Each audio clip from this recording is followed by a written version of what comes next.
Bhagavad Gita, according to Gandhi, translated into Gujarati, along with commentary by Mohandas K. Gandhi.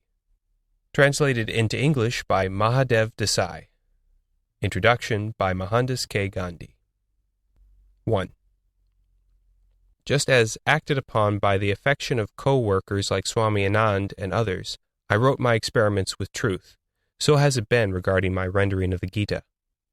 We shall be able to appreciate your meaning of the message of the Gita only when we are able to study a translation of the whole text by yourself, with the addition of such notes as you may deem necessary. I do not think it is just on your part to deduce ahimsa, etc. from stray verses. Thus spoke Swami Anand to me during the non-cooperation days. I felt the force of his remarks. I therefore told him that I would adopt his suggestion when I got the time. Shortly afterwards I was imprisoned. During my incarceration, I was able to study the Gita more fully. I went reverently through the Gujarati translation of the Lokamanya's great work. He kindly presented me with the Marathi original and the translations in the Gujarati and Hindi, and had asked me if I could not tackle the original, at least go through the Gujarati translation. I had not been able to follow the advice outside the prison walls, but when I was imprisoned, I read the Gujarati translation. This reading whetted my appetite for more, and I glanced through several works on the Gita. My first acquaintance with the Gita began in 1888 through 89, with the verse translation by Sir Edwin Arnold known as the Song Celestial. On reading it, I felt a keen desire to read a Gujarati translation, and I read as many translations as I could lay hold of. But all such reading can give me no passport for presenting my own translation. Then again, my knowledge of Sanskrit is limited. My knowledge of Gujarati, too, is in no way scholarly. How could I then dare present the public with my translation? It has been my endeavor, as also that of some companions, to reduce to practice the teaching of the Gita as I have understood it. The Gita has become for us a spiritual reference book. I am aware that we ever fail to act in perfect accord with the teaching. The failure is not due to want of effort, but is in spite of it. Even though the failures, we seem to see rays of hope. The accompanying rendering contains the meaning of the Gita's message, which this little band is trying to enforce in its daily conduct. Again, this rendering is designed for women, the commercial class, the so-called Shudras, and the like who have little or no literary equipment, who have neither the time nor the desire to read the Gita in the original, and yet who stand in need of its support.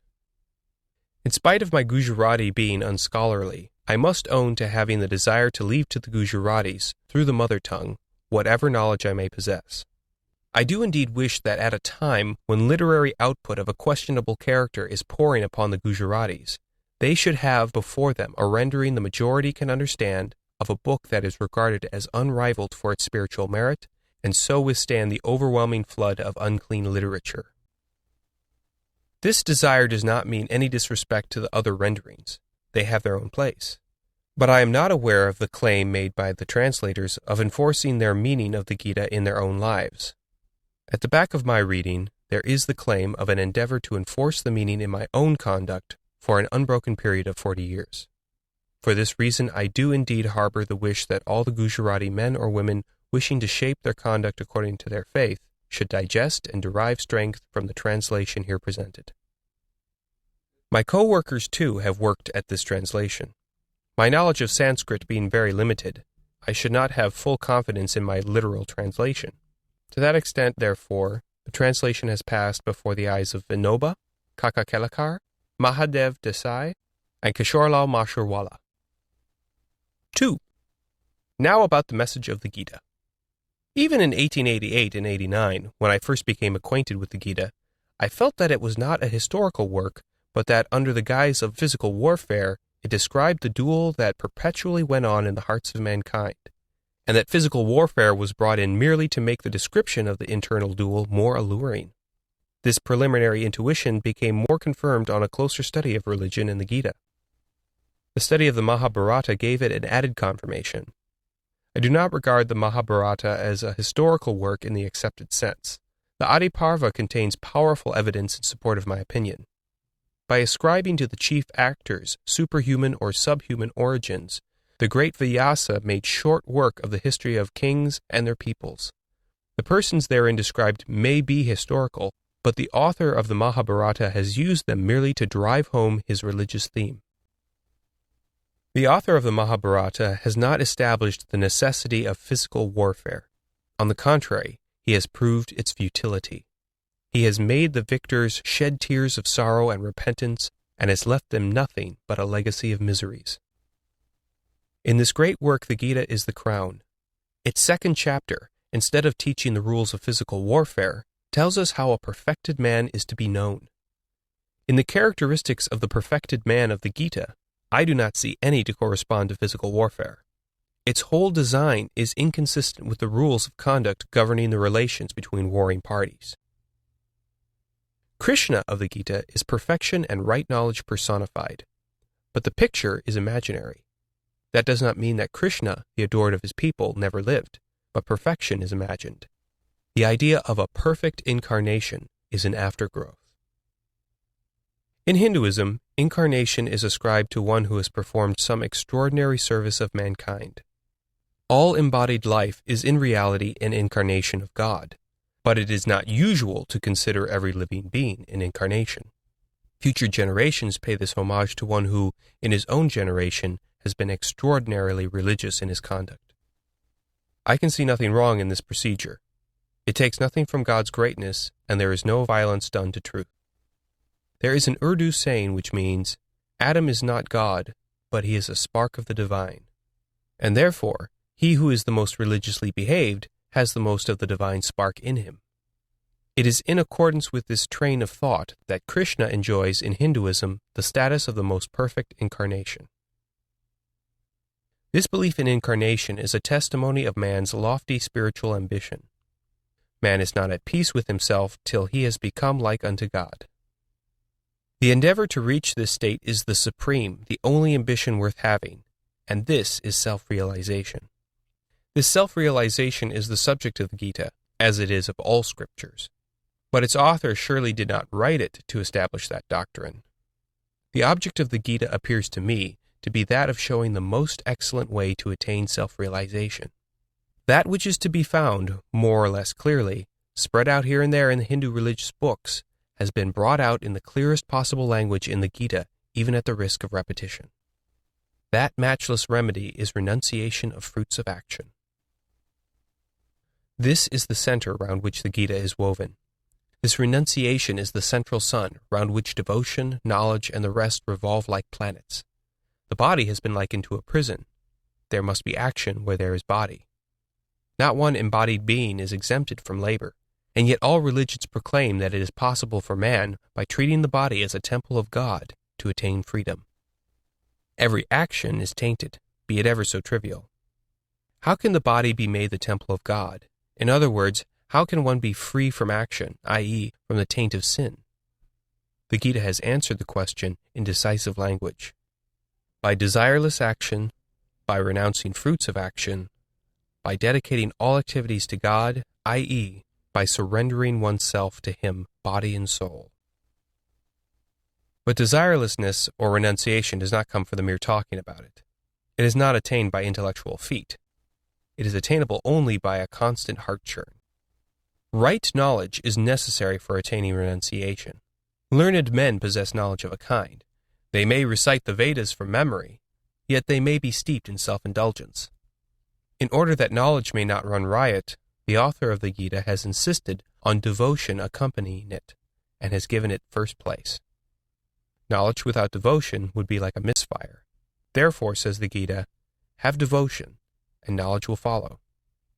This devotion is not merely lip worship, it is a wrestling with death. Hence, the Gita's assessment of the devotee's quality is similar to that of the sage. Thus, the devotion required by the Gita is no soft-hearted effulsiveness. It certainly is not blind faith. The devotion of the Gita has the least to do with the externals. A devotee may use, if he likes, rosaries, forehead marks, make offerings, but these things are no test of his devotion. He is the devotee who is jealous of none, who is a font of mercy, who is without egotism, who is selfless, who treats alike cold and heat, happiness and misery, who is ever forgiving, who is always contented, whose resolutions are firm, who has dedicated mind and soul to God, who causes no dread, who is not afraid of others, who is free from exultation, sorrow, and fear, who is pure, who is versed in action and yet remains unaffected by it, who renounces all fruit, good or bad, who treats friend and foe alike, who is untouched by respect or disrespect, who is not puffed up by praise, who does not go under when people speak ill of him, who loves silence and solitude, who has a disciplined reason. Such devotion is inconsistent with the existence at the same time of strong attachments. We thus see that to be a real devotee is to realize oneself. Self-realization is not something apart. 1 rupee can purchase for us poison or nectar, but knowledge or devotion cannot buy us salvation or bondage. These are not media of exchange. They are themselves the thing we want. In other words, if the means to the end are not identical, they are almost so. The extreme of means is salvation. Salvation of the Gita is perfect peace. But such knowledge and devotion, to be true, have to stand the test of renunciation of fruits of action. Mere knowledge of right and wrong will not make one fit for salvation. According to common notions, a mere learned man will pass as a pandit. He need not perform any service. He will regard as bondage even to lift a little lota. Where one test of knowledge is non-liability for service, there is no room for such mundane work as lifting up a lota. Or take bhakti.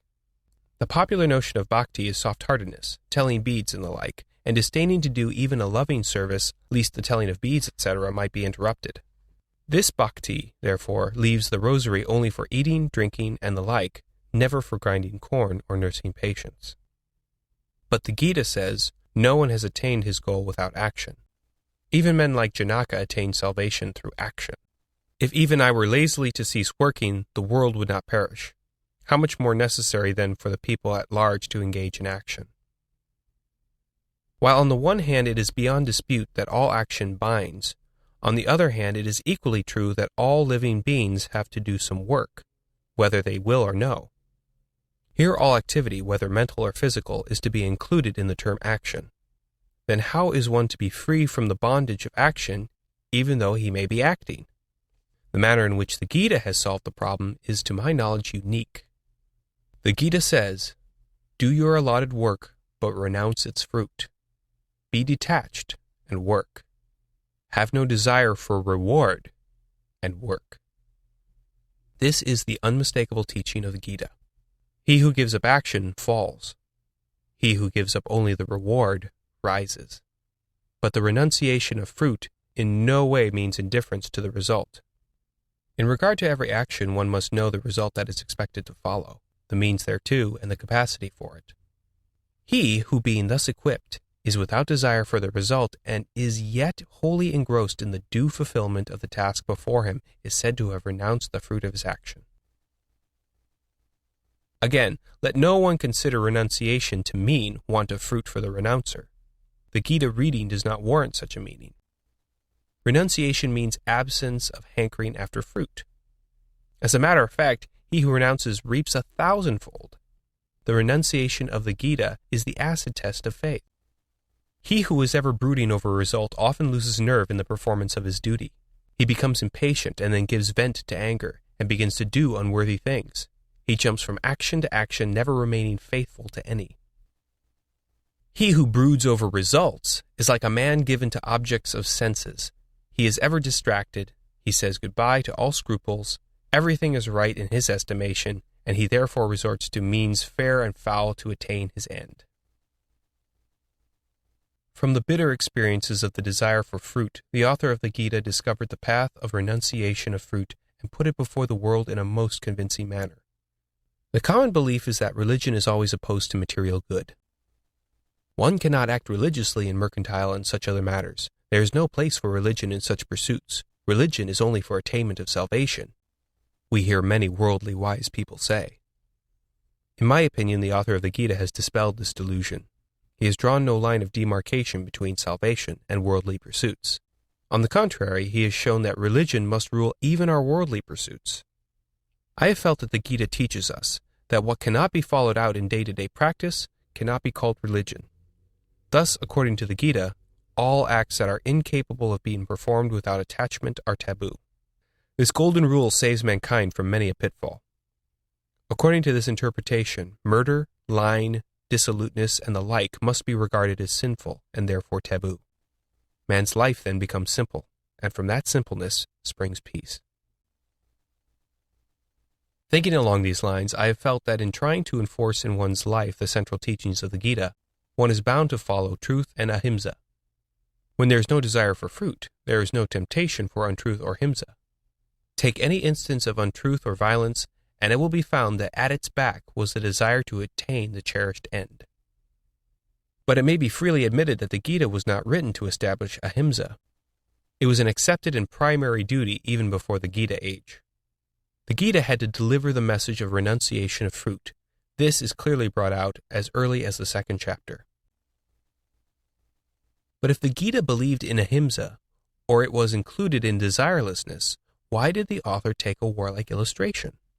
When the Gita was written, although people believed in ahimsa, wars were not only not taboo, but nobody observed the contradiction between them and ahimsa.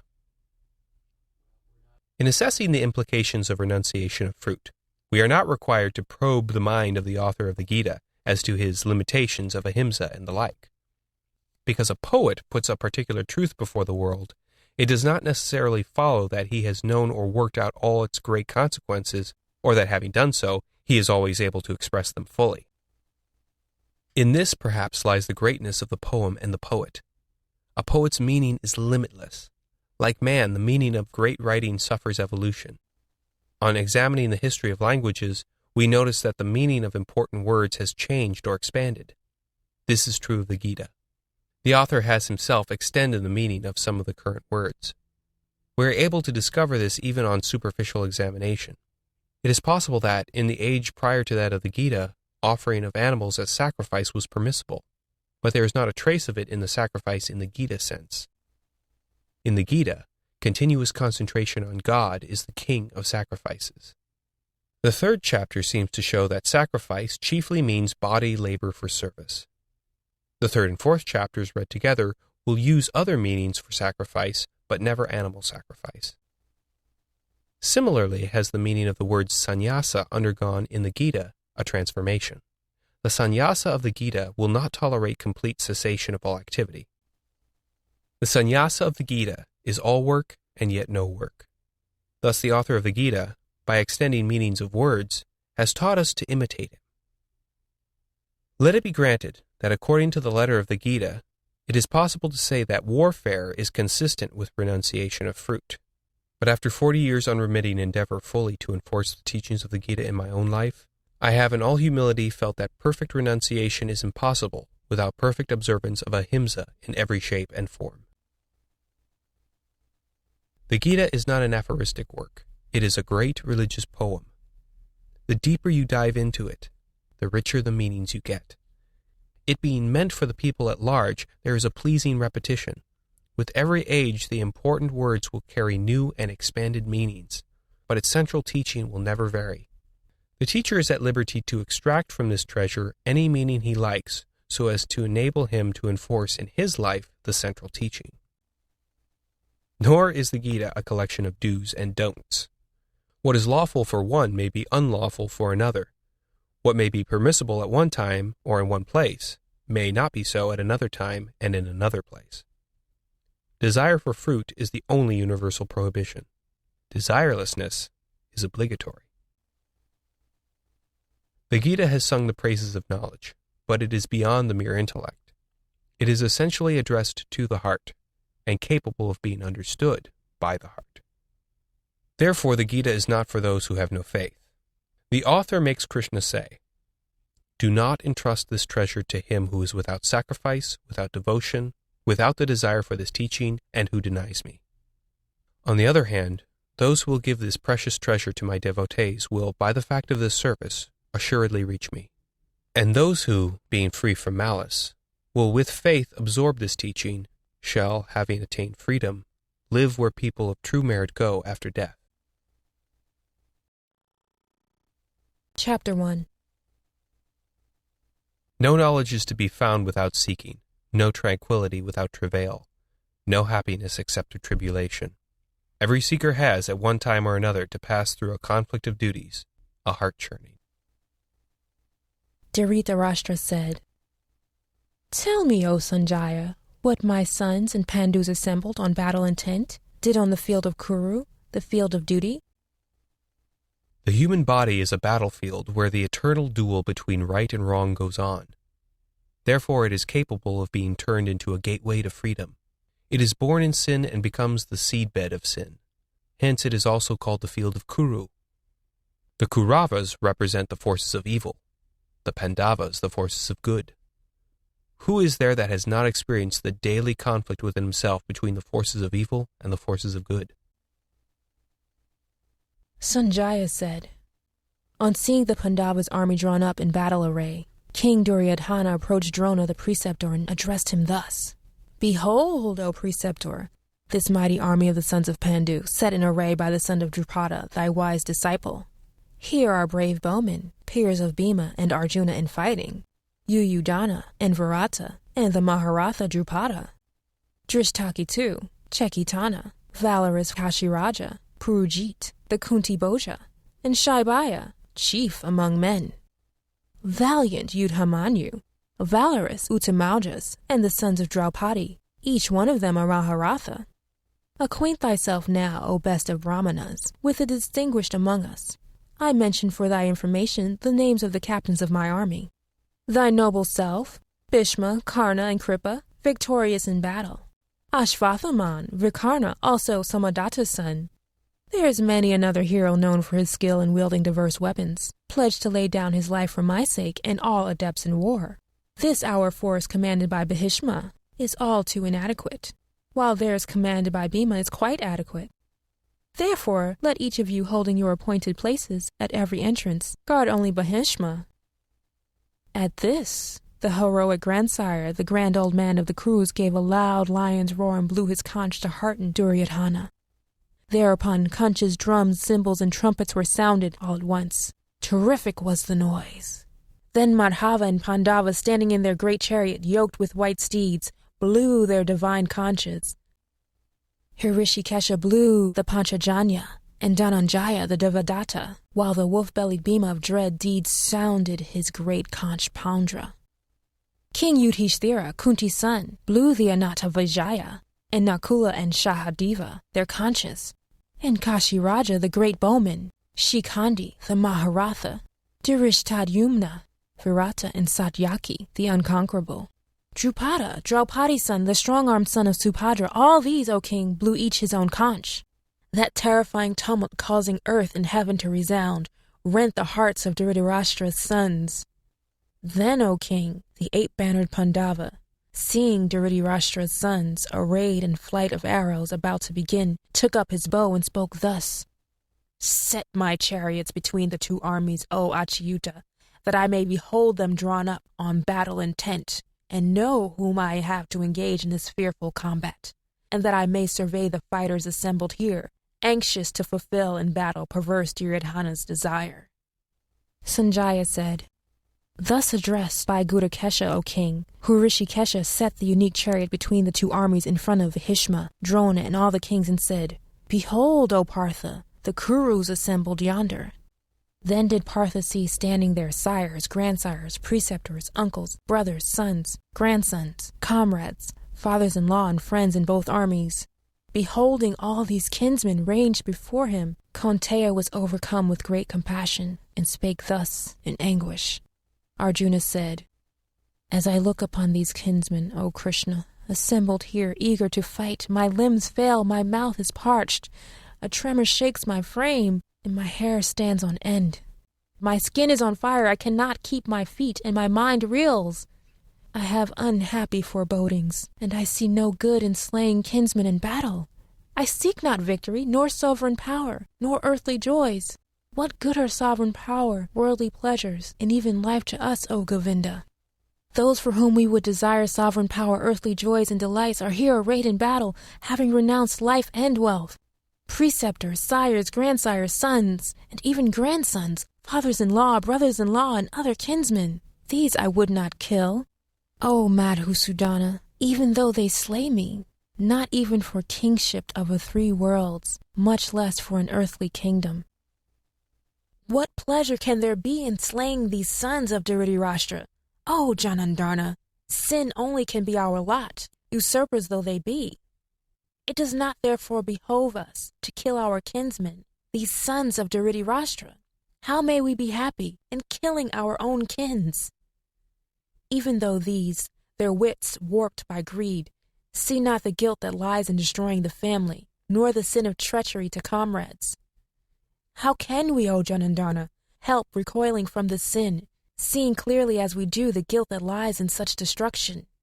With the destruction of the family perish the eternal family virtues, and with the perishing of these virtues, unrighteousness seizes the whole family. When unrighteousness prevails, O Krishna, the women of the family become corrupt, and their corruption, O Varshnaya, causes a confusion of varnas. This confusion verily drags the family slayer, as well as the family, to hell. And for want of obsequial offerings and rites, their departed sires fall from blessedness.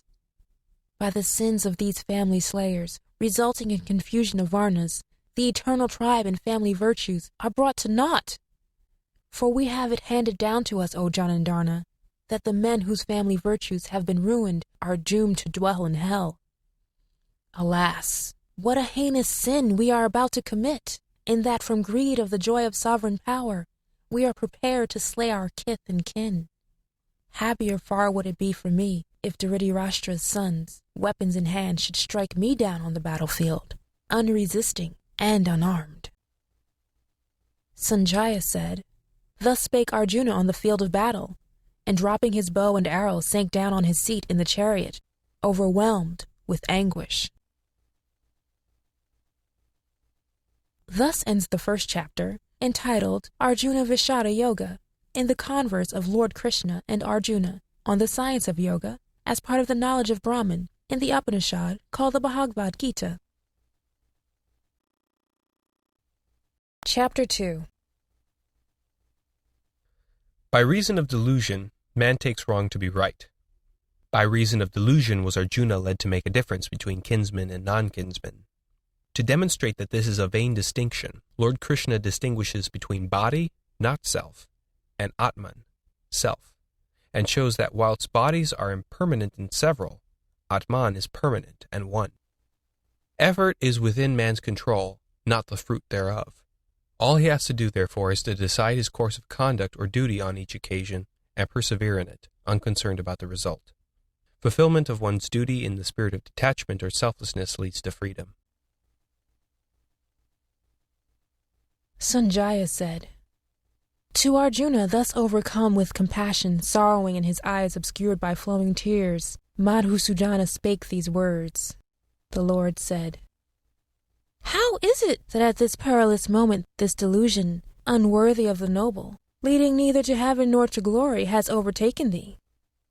Yield not to unmanliness, O Partha, it does not become thee.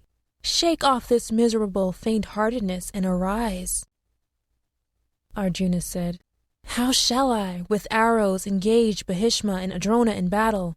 O Madhusudana, they who are worthy of reverence. It were better far to live on alms than to slay these venerable elders. Having slain them, I should but have blood-stained enjoyments. Nor do we know which is better for us, that we conquer them, or that they conquer us. For here stand before us Dhritarashtra's sons, having killed whom we should have no desire to live. My being is paralyzed by faint-heartedness. My mind discerns not duty. Hence I ask thee, tell me, I pray thee, in no uncertain language, wherein lies my good? I am thy disciple. Guide me. I see refuge in thee. For I can see nothing that can dispel the anguish that shrivels up my senses, even if I should win on earth uncontested sovereignty over a thriving kingdom or lordship over the gods. Sanjaya said, Thus spoke Gudakesha to Hrishikesha Govinda, and with the words, I will not fight, became speechless. The Lord said, Thou mournest for them whom thou shouldest not mourn, and utterest vain words of wisdom. The wise mourn neither for the living nor for the dead. For never was I, nor thou, nor these kings, nor will any of us cease to be hereafter. As the embodied one has, in the present body, infancy, youth, and age, even so does he receive another body. The wise man is not deceived therein. O Kaunteya, contacts of the senses with their objects bring cold and heat, pleasure and pain. They come and go and are transient. Endure them, O Bharata. O noblest of men, the wise man who is not disturbed by these, who is unmoved by pleasure and pain, he is fitted for immortality. What is non-being is never known to have been, and what is being is never known not to have been. Of both these the secret has been seen by the seers of the truth. Know that to be imperishable whereby all this is pervaded, no one can destroy that immutable being. These bodies of the embodied, one who is eternal, imperishable, and immeasurable, are finite. Fight therefore, O Bharata.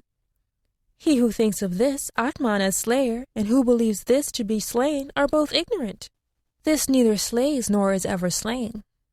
This is never born, nor ever dies, nor having been, will ever not be any more. Unborn, eternal, everlasting, ancient. This is not slain when the body is slain. He who knows this, O Partha, to be imperishable, eternal, unborn, and immutable, whom and how can that man slay or cause to be slain? As a man casts off worn-out garments and takes others that are new, even so the embodied one casts off worn-out bodies and passes on to others new. This no weapons wound, this no fire burns, this no waters wet, this no wind doth dry. Beyond all cutting, burning, wetting, and drying is this eternal, all-pervading, stable, immovable, everlasting, perceivable neither by the senses nor by the mind. This is called unchangeable. Therefore, knowing this, as such, thou shouldest not grieve. And if thou deemest this to be always coming to birth and always dying, even then, O Mahabahu, thou shouldest not grieve. For certain is the death of the born, and certain is the birth of the dead. Therefore, what is unavoidable, thou shouldest not regret. The state of all beings before birth is unmanifest. Their middle state manifest. Their state after death is again unmanifest. What occasion is there for lament, O Bharata? One looks upon this as a marvel, another speaks of this as such. Yet having heard this, none truly knows this. This embodied one in the body of every being is ever beyond all harm. Thou shouldest not, therefore, grieve for anyone. Thus far Lord Krishna, by force of argument based on pure reason, has demonstrated that Atman is abiding while the physical body is fleeting, and has explained that if, under certain circumstances, the destruction of a physical body is deemed justifiable, it is delusion to imagine that the Kauravas should not be slain because they are kinsmen. Again, seeing thine own duty, thou shouldest not shrink from it. For there is no higher good for a Kshatriya than a righteous war. Such a fight, coming unsought, as a gateway to heaven thrown open, falls only to the lot of happy Kshatriyas, O Partha. But if thou wilt not fight this righteous fight, then failing in thy duty and losing thine honor, thou wilt incur sin. The world will forever recount the story of thy disgrace, and for a man of honor, disgrace is worse than death. The Maharathas will think that fear made thee retire from battle, and thou wilt fall in the esteem of those very ones who have held thee high. Thine enemies will deride thy prowess, and speak many unspeakable words about thee. Slain, thou shalt gain heaven. Victorious, thou shalt inherit the earth. Therefore arise, O Kaunteya, determined to fight. Having declared the highest truth, viz. The immortality of the eternal Atman and the fleeting nature of the physical body, Krishna reminds Arjuna that Kshatriya may not flinch from a fight which comes unsought. He then shows how the highest truth and the performance of duty incidentally coincides with expediency. Next he proceeds to foreshadow the central teaching of the Gita in the following shloka. Hold alike pleasure and pain, gain and loss, victory and defeat, and gird up thy loins for the fight. So doing thou shalt not incur sin. Thus have I set before thee the attitude of knowledge. Hear now the attitude of action. Resorting to this attitude, thou shalt cast off the bondage of action. Here no effort undertaken is lost. No disaster befalls. Even a little of this righteous course delivers one from great fear. The attitude in this matter, springing as it does from fixed resolve, is but one. But for those who have no fixed resolve, the attitudes are many-branched and unending. When the attitude ceases to be one and undivided, and becomes many and divided, it ceases to be one settled will, and is broken up into various wills of desires between which man is tossed about. The ignorant, reveling in the letter of the Vedas, declare that there is naught else. Carnally minded, holding heaven to be their goal, they utter swelling words, which promise birth as the fruit of action, and which dwell on the many and varied rites to be performed for the sake of pleasure and power. Intent as they are on pleasure, their swelling words rob them of their wits, and they have no settled attitude which can be centered on the supreme goal. The Vedic ritual, as opposed to the doctrine of yoga laid down in the Gita, is alluded to here. The Vedic ritual lays countless ceremonies and rites with a view to attaining merit in heaven. These, divorced as they are from the essence of the Vedas and short-lived in their result, are worthless.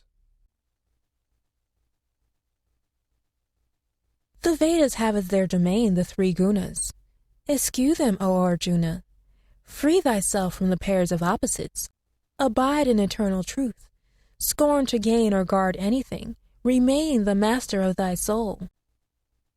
To the extent that a well is of use when there is a flood of water on all sides, to the same extent are all the Vedas of use to an enlightened Brahmana. Action alone is thy province, never the fruits thereof. Let not thy motive be the fruit of action, nor shouldest thou desire to avoid action. Act thou, O Dhananjaya, without attachment, steadfast in yoga, even-minded in success and failure. Even-mindedness is yoga. For action, O Dhananjaya, is far inferior to unattached action. Seek refuge in the attitude of detached action. Pitiable are those who make fruit their motive. Here in this world, a man gifted with that attitude of detachment escapes the fruit of both good and evil deeds. Gird thyself up for yoga, therefore. Yoga is skill in action. For sages gifted with the attitude of detachment, who renounce the fruit of action, are released from the bondage of birth, and attain to the state which is free from all ills. When thy understanding will have passed through the slough of delusion, then wilt thou be indifferent alike to what thou hast heard and wilt hear. When thy understanding, distracted by much hearing, will rest steadfast and unmoved in concentration, then wilt thou attain yoga. Arjuna said, What, O Keshava, is the mark of the man whose understanding is secure, whose mind is fixed in concentration? How does he talk? How sit? How move?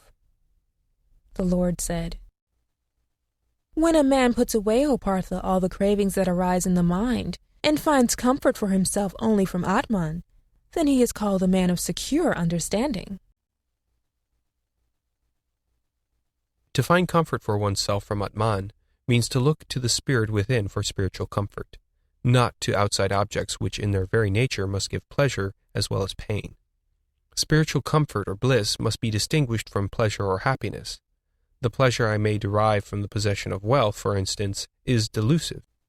Real spiritual comfort or bliss can be attained only if I rise superior to every temptation, even though troubled by the pangs of poverty and hunger. Whose mind is untroubled in sorrows and longeth not for joys? Who is free from passion, fear, and wrath? He is called the ascetic of secure understanding. Who owns attachment nowhere? Who feels neither joy nor resentment, whether good or bad comes his way? That man's understanding is secure. And when, like the tortoise drawing in its limbs from every side, this man draws in his senses from their objects, his understanding is secure. When a man starves his senses, the objects of those senses disappear from him, but not the yearning for them. The yearning too departs when he beholds the Supreme. The shloka does not rule out fasting and other forms of self-restraint, but indicates their limitations. These restraints are needed for subduing the desire for sense objects, which, however, is rooted out only when one has a vision of the Supreme. The higher yearnings conquer all the lower yearnings. For in spite of the wise man's endeavor, the unruly senses distract his mind perforce. Holding all these in check, the yogi should sit intent on me. For he whose senses are under control is secure of understanding. This means that without devotion and the consequent grace of God, man's endeavor is in vain. In a man brooding on objects of the senses, attachment to them springs up. Attachment begets craving, and craving begets wrath. Craving cannot but lead to resentment, for it is unending and unsatisfied. Wrath breeds stupefaction. Stupefaction leads to loss of memory. Loss of memory ruins the reason, and the ruin of reason spells utter destruction. But the disciplined soul, moving among sense objects, with the senses weaned from likes and dislikes, and brought under the control of Atman, attains peace of mind. Peace of mind means the end to all ills, for the understanding of him whose mind is at peace stands secure. The undisciplined man has neither understanding nor devotion. For him who has no devotion there is no peace, and for him who has no peace, whence happiness?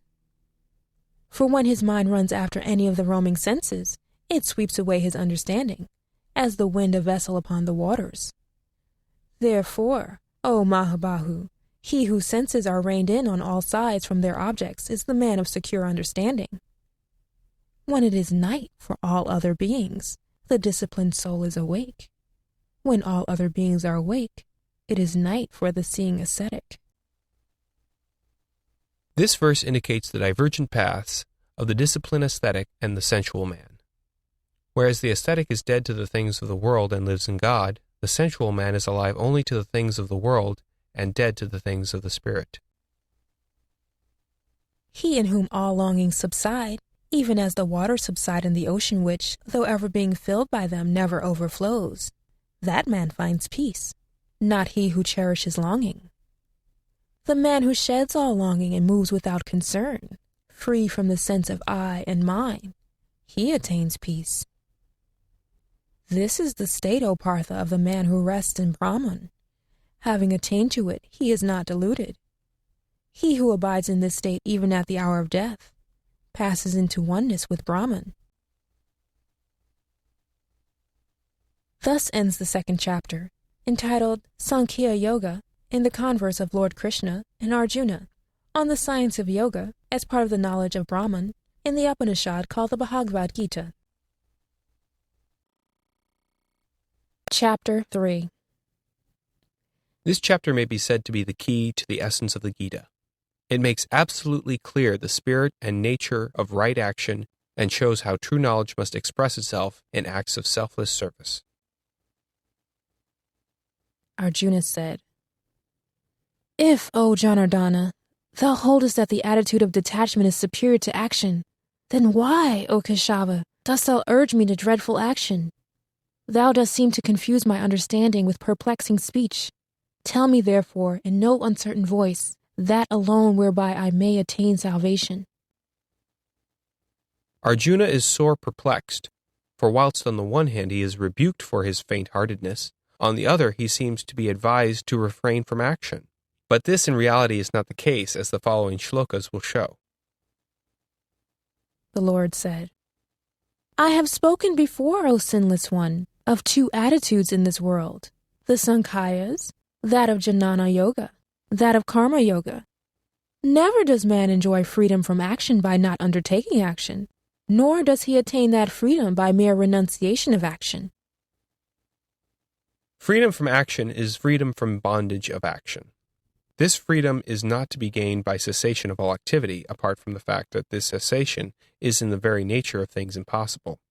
How then may it be gained? The following shlokas will explain.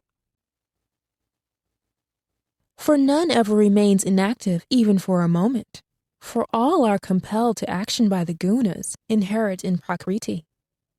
He who curbs the organs of action, but allows the mind to dwell on the sense objects, such a one, wholly deluded, is called a hypocrite. The man who curbs his tongue but mentally swears at another is a hypocrite. But that does not mean that free rein should be given to the organs of action so long as the mind cannot be brought under control. Self-imposed physical restraint is a condition precedent to mental restraint. Physical restraint should be entirely self-imposed and not superimposed from outside, e.g. by fear. The hypocrite who is held up to contempt here is not the humble aspirant after self-restraint. The shloka has reference to the man who curbs the body because he cannot help it, while indulging the mind, and who would indulge the body too if he possibly could. The next shloka puts the thing conversely. But he, O Arjuna, who keeping all the senses under control of the mind, engages the organs in karma yoga without attachment, that man excels. The mind and body should be made to accord well. Even with the mind kept in control, the body will be active in one way or another. But he whose mind is truly restrained will, for instance, close his ears to foul talk and open them only to listen to the praise of God or of good men. He will have no relish for sensual pleasures and will keep himself occupied with such activity as ennobles the soul. That is the path of action. Karma yoga is the yoga, means, which will deliver the self from the bondage of the body, and in it there is no room for self-indulgence. Do thou thy allotted task, for action is superior to inaction. With inaction, even life's normal course is not possible. This world of men suffers bondage from all action, save that which is done for the sake of sacrifice. To this end, O Kaunteya, perform action without attachment. Action for the sake of sacrifice means acts of selfless service dedicated to God. Together with sacrifice did the Lord of beings create, mankind declaring, By this shall ye increase. May this be to you the giver of all your desires. With this may you cherish the gods, and may the gods cherish you. Thus cherishing one another, may you attain the highest good. Cherish with sacrifice, the gods will bestow on you the desired boons. He who enjoys their gifts without rendering aught to them is verily a thief. Gods in shlokas 11 and 12 must be taken to mean the whole creation of God. The service of all created beings is the service of the gods, and the same is sacrifice. The righteous men who eat the residue of the sacrifice are freed from all sin, but the wicked who cook for themselves eat sin. From food springs all life, from rain is born food. From sacrifice comes rain, and sacrifice is the result of action. Know that action springs from Brahman, and Brahman from the imperishable. Hence, the all-pervading Brahman is ever firm founded on sacrifice. He who does not follow the wheel thus set in motion here below, he living in sin, sating his senses, lives, O Partha, in vain. But the man who revels in Atman, who is content in Atman, and who is satisfied only with Atman, for him, no action exists. He has no interest whatever in anything done, nor in anything not done, nor has he need to rely on anything for personal ends. Therefore, do thou ever perform without attachment the work that thou must do. For performing action without attachment, man attains the supreme. Whatever the best man does is also done by other men. What example he sets, the world follows. For me, O Partha, there is naught to do in the three worlds, nothing worth gaining that I have not gained, yet I am ever in action. An objection is sometimes raised that God, being impersonal, is not likely to perform any physical activity. At best, he may be supposed to act mentally. This is not correct. For the unceasing movement of the sun, the moon, the earth, etc., signifies God in action. Though God is without form and impersonal, he acts as though he had form and body. Hence, though he is ever in action, he is free from action, unaffected by action. What must be borne in mind is that, just as all nature's movements and processes are mechanical and yet guided by divine intelligence or will, even so man must reduce his daily conduct to mechanical regularity and precision, but he must do so intelligently. Man's merit lies in observing divine guidance at the back of these processes, and in intelligent imitation rather than in emphasizing the mechanical nature thereof and reducing himself to an automation. One has but to withdraw the self, withdraw attachment to the fruit from all action, and then not only mechanical precision, but security from all wear and tear will be ensured. Acting thus, man remains fresh until the end of his days. His body will perish in due course, but his soul will remain evergreen without a crease or a wrinkle. Indeed, For were I not unslumbering, ever to remain in action, O Partha, men would follow my example in every way. If I were not to perform my task, these worlds would be ruined. I should be the same cause of chaos, and of the end of all mankind. Just as with attachment, the unenlightened perform all actions, even so, but unattached, should the enlightened man act, with a desire for the welfare of humanity. The enlightened may not confuse the mind of the unenlightened, who are attached to action. Rather must he perform all actions unattached, and thus encourage them to do likewise. All action is entirely done by the gunas of Prakriti. Man, deluded by the sense of I, thinks I am the doer. But he, O Mahabahu, who understands the truth of the various gunas and their various activities, knows that it is the gunas that operate on the gunas. He does not claim to be the doer.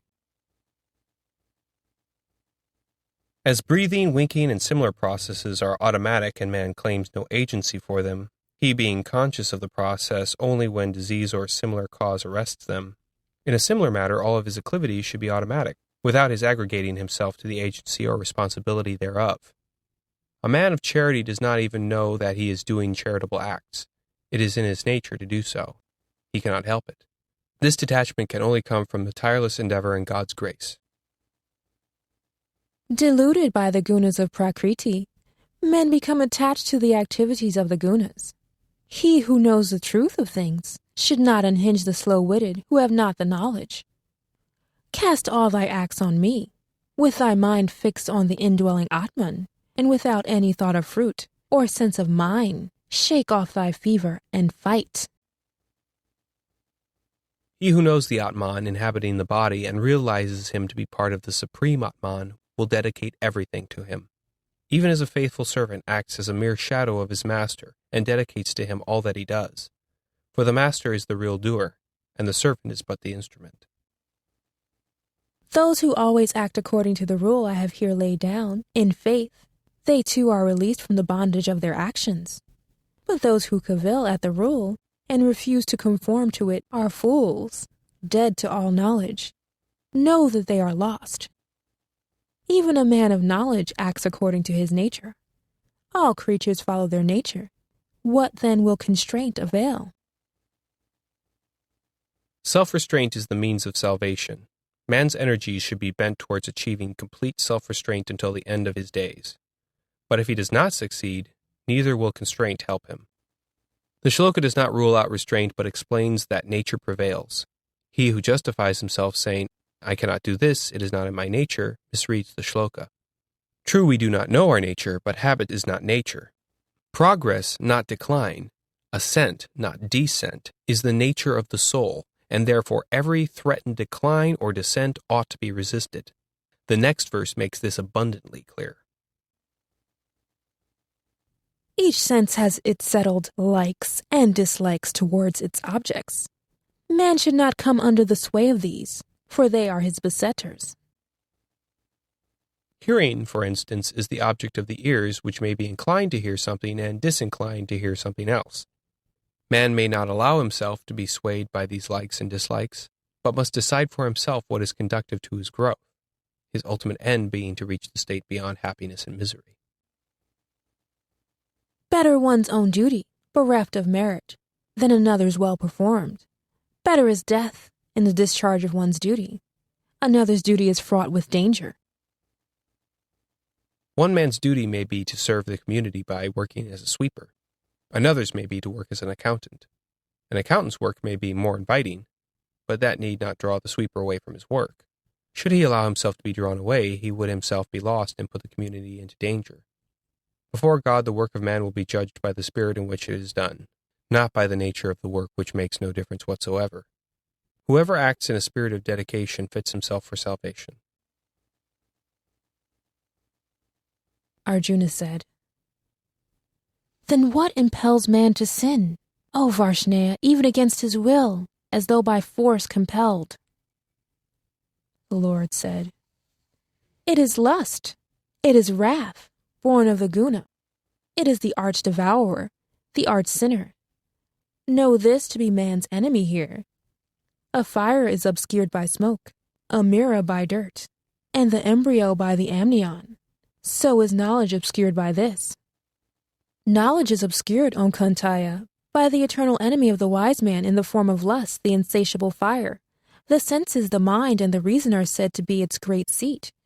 By means of these, it obscures knowledge and stupefies man. When lust seizes the senses, the mind is corrupted, discrimination is obscured, and reason ruined.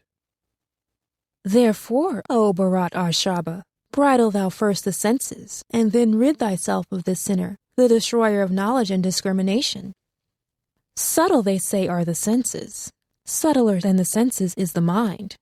Subtler than the mind is the reason. But subtler even than the reason is he.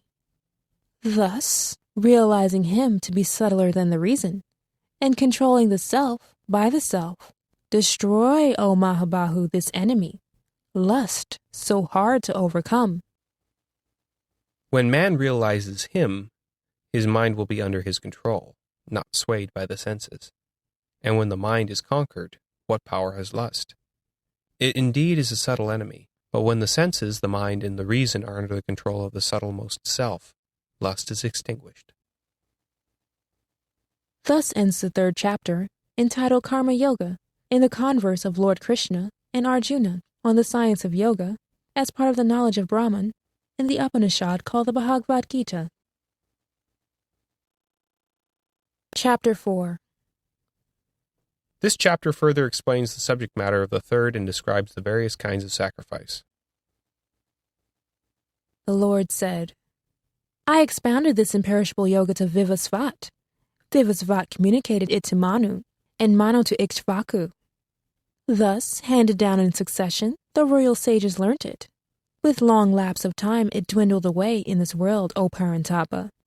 The same ancient yoga have I expounded to thee today, for thou art my devotee and my friend, and this is the supreme mystery. Arjuna said, Later was thy birth, my lord. Earlier that of Vivasvat. How then am I to understand that thou didst expound it in the beginning? The Lord said, Many births have we passed through, O Arjuna, both thou and I. I know them all. Thou knowest them not, O Parantapa. Though unborn, and inexhaustible in my essence, though Lord of all beings, yet assuming control over my nature, I come into being by my mysterious power. For whenever right declines and wrong prevails, then, O Bharata, I come to birth. To save the righteous, to destroy the wicked, and to re-establish right, I am born from age to age. Here is comfort for the faithful and affirmation of the truth that right ever prevails. An eternal conflict between right and wrong goes on. Sometimes the latter seems to get the upper hand, but it is right which ultimately prevails. The good are never destroyed, for right, which is truth, cannot perish. The wicked are destroyed because wrong has no independent existence. Knowing this, let man cease to aggregate himself authorship and eschew untruth, violence, and evil. Unscrutable providence, the unique power of the Lord, is ever at work. This, in fact, is avatara, incarnation. Strictly speaking, there can be no birth for God. He who knows the secret of this, my divine birth and action, is not born again after leaving the body. He comes to me, O Arjuna. For when a man is secure in the faith that right always prevails, he never swerves therefrom, pursuing to the bitterest end and against serious odds, as no part of the effort proceeds from his ego, but all is dedicated to him. Being ever one with him, he is released from birth to death. Freed from passion, fear, and wrath, filled full with me, relying on me, and refined by the fiery ordeal of knowledge, many have become one with me. In whatever way men resort to me, even so do I render to them. In every way, O Partha, the path men follow is mine. That is, the whole world is under his ordinance. No one may break God's law with impunity. As we sow, so shall we reap. This law operates inexorably without fear or favor. Those who desire their actions to bear fruit worship the gods here. For in this world of men, the fruit of action is quickly obtainable. Gods, as indicated before, must not be taken to mean the heavenly beings of tradition, but whatever reflects the divine. In that sense, man is also a god. Steam, electricity, and the other great forces of nature are all gods. Propitiation of these forces quickly bears fruit, as we well know, but it is short-lived. It fails to bring comfort to the soul, and it certainly does not take one even a short step toward salvation. The order of the four Varnas was created by me, according to the different gunas and karma of each. Yet know that though, therefore, author thereof, being changeless, I am not the author. Actions do not affect me, nor am I concerned with the fruits thereof. He who recognizes me as such is not bound by actions. For man has thus before him the supreme example of one who, though in action, is not the doer thereof. And when we are but instruments in his hands, where then is the room for aggregating responsibility for action? Knowing this did men of old, desirous of freedom, perform action. Do thou, then, just as they did, the men of old in days gone by. What is action? What is inaction? Here even the wise are perplexed. I will then expound to thee that action knowing, which thou shalt be saved from evil. For it is meet to know the meaning of action, of forbidden action, as also inaction. Impenetrable is the secret of action. Who sees action in action, and action in inaction? He is enlightened among men. He is a yogi. He has done all he need do. The action of him who, though ever active, does not claim to be the doer, is inaction. And the inaction of him who, though outwardly avoiding action, is always building castles in his own mind, is action. The enlightened man who has grasped the secret of action knows that no action proceeds from him, and hence he selflessly remains absorbed in action. He is the true yogi. The man who acts self-fully misses the secret of action and cannot distinguish between right and wrong. The soul's natural progress is towards selflessness and purity, and one might therefore say that the man who strays from the path of purity strays from selflessness. All actions of the selfless man are naturally pure. He whose every undertaking is free from desire and selfish purpose, and he who has burnt all his actions in the fire of knowledge, such a one the wise call a pandita. He who has renounced attachment to the fruit of action, who is ever content and free from all dependence, he, though immersed in action, yet acts not. That is, his action does not bind him. Expecting naught, holding his mind and body in check, putting away every possession, and going through action only in the body, he incurs no stain. The purest act, if tainted by self, binds. But when it is done in a spirit of dedication, it ceases to bind. When self has completely subsided, it is only the body that works. For instance, in the case of a man who is asleep, his body alone is working. A prisoner doing his prison tasks has surrendered his body to the prison authorities, and only his body therefore works. Similarly, he who has voluntarily made himself God's prisoner does nothing himself. His body mechanically acts. The doer is God, not he. He has reduced himself to nothingness. Content with whatever chance may bring, rid of the pairs of opposites, free from ill will, even-minded in success and failure, he is not bound, though he acts. Of the free soul, who has shred all attachment, whose mind is firmly grounded in knowledge, who acts only for sacrifice, all karma is extinguished. The offering of sacrifice is Brahman. The oblation is Brahman. It is offered by Brahman in the fire that is Brahman. Thus, he whose mind is fixed on acts dedicated to Brahman must needs pass on to Brahman. Some yogins perform sacrifice in the form of worship of the gods. Others offer sacrifice of sacrifice itself in the fire that is Brahman. Some offer as sacrifice the sense of hearing, and the other senses in the fires of restraint. Others sacrifice sound, and the other objects of sense in the fires of the senses.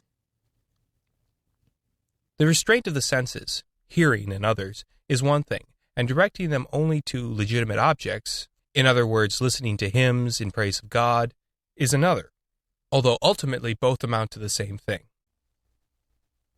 Others again sacrifice all the activities of the senses and of the vital energy in the yogic fire of self-control, kindled by knowledge.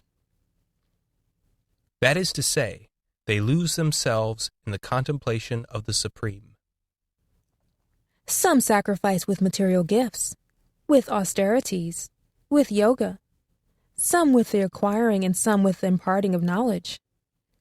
All these are sacrifices of stern vows and serious endeavor. Others, absorbed in the practices of the control of the vital energy, sacrifice the outward in the inward, and the inward in the outward, or check the flow of both the inward and the outward vital airs. The reference here is to the three kinds of practices of the control of vital energy, Paraka, Rachaka, and Kumbhaka. Yet others, abstemious in food, sacrifice one form of vital energy in another. All of these know what sacrifice is, and purge themselves of all impurities by sacrifice. Those who partake of the residue of sacrifice, called amrita, ambrosia, attain to everlasting Brahman. Even this world is not for a non-sacrificer. How then the next? Even so, various sacrifices have been described in the Vedas. Know them all to proceed from action. Knowing this, thou shalt be released. Action here means mental, physical, and spiritual action. No sacrifice is possible without this triple action, and no salvation without sacrifice. To know this, and to put this knowledge into practice, is to know the secret of sacrifice. In fine, unless man uses all his physical, mental, and spiritual gifts in the service of mankind, he is a thief unfit for freedom. He who uses his intellect only and spares his body is not a full sacrificer. Unless the mind and the body and the soul are made to work in unison, they cannot be adequately used for the service of mankind. Physical, mental, and spiritual purity is essential for the harmonious working. Therefore, man should concentrate on developing, purifying, and turning to the best of all his faculties. Knowledge sacrifice is better, O Parantapa, than material sacrifice, for all action, which does not bind, finds its consummation in knowledge.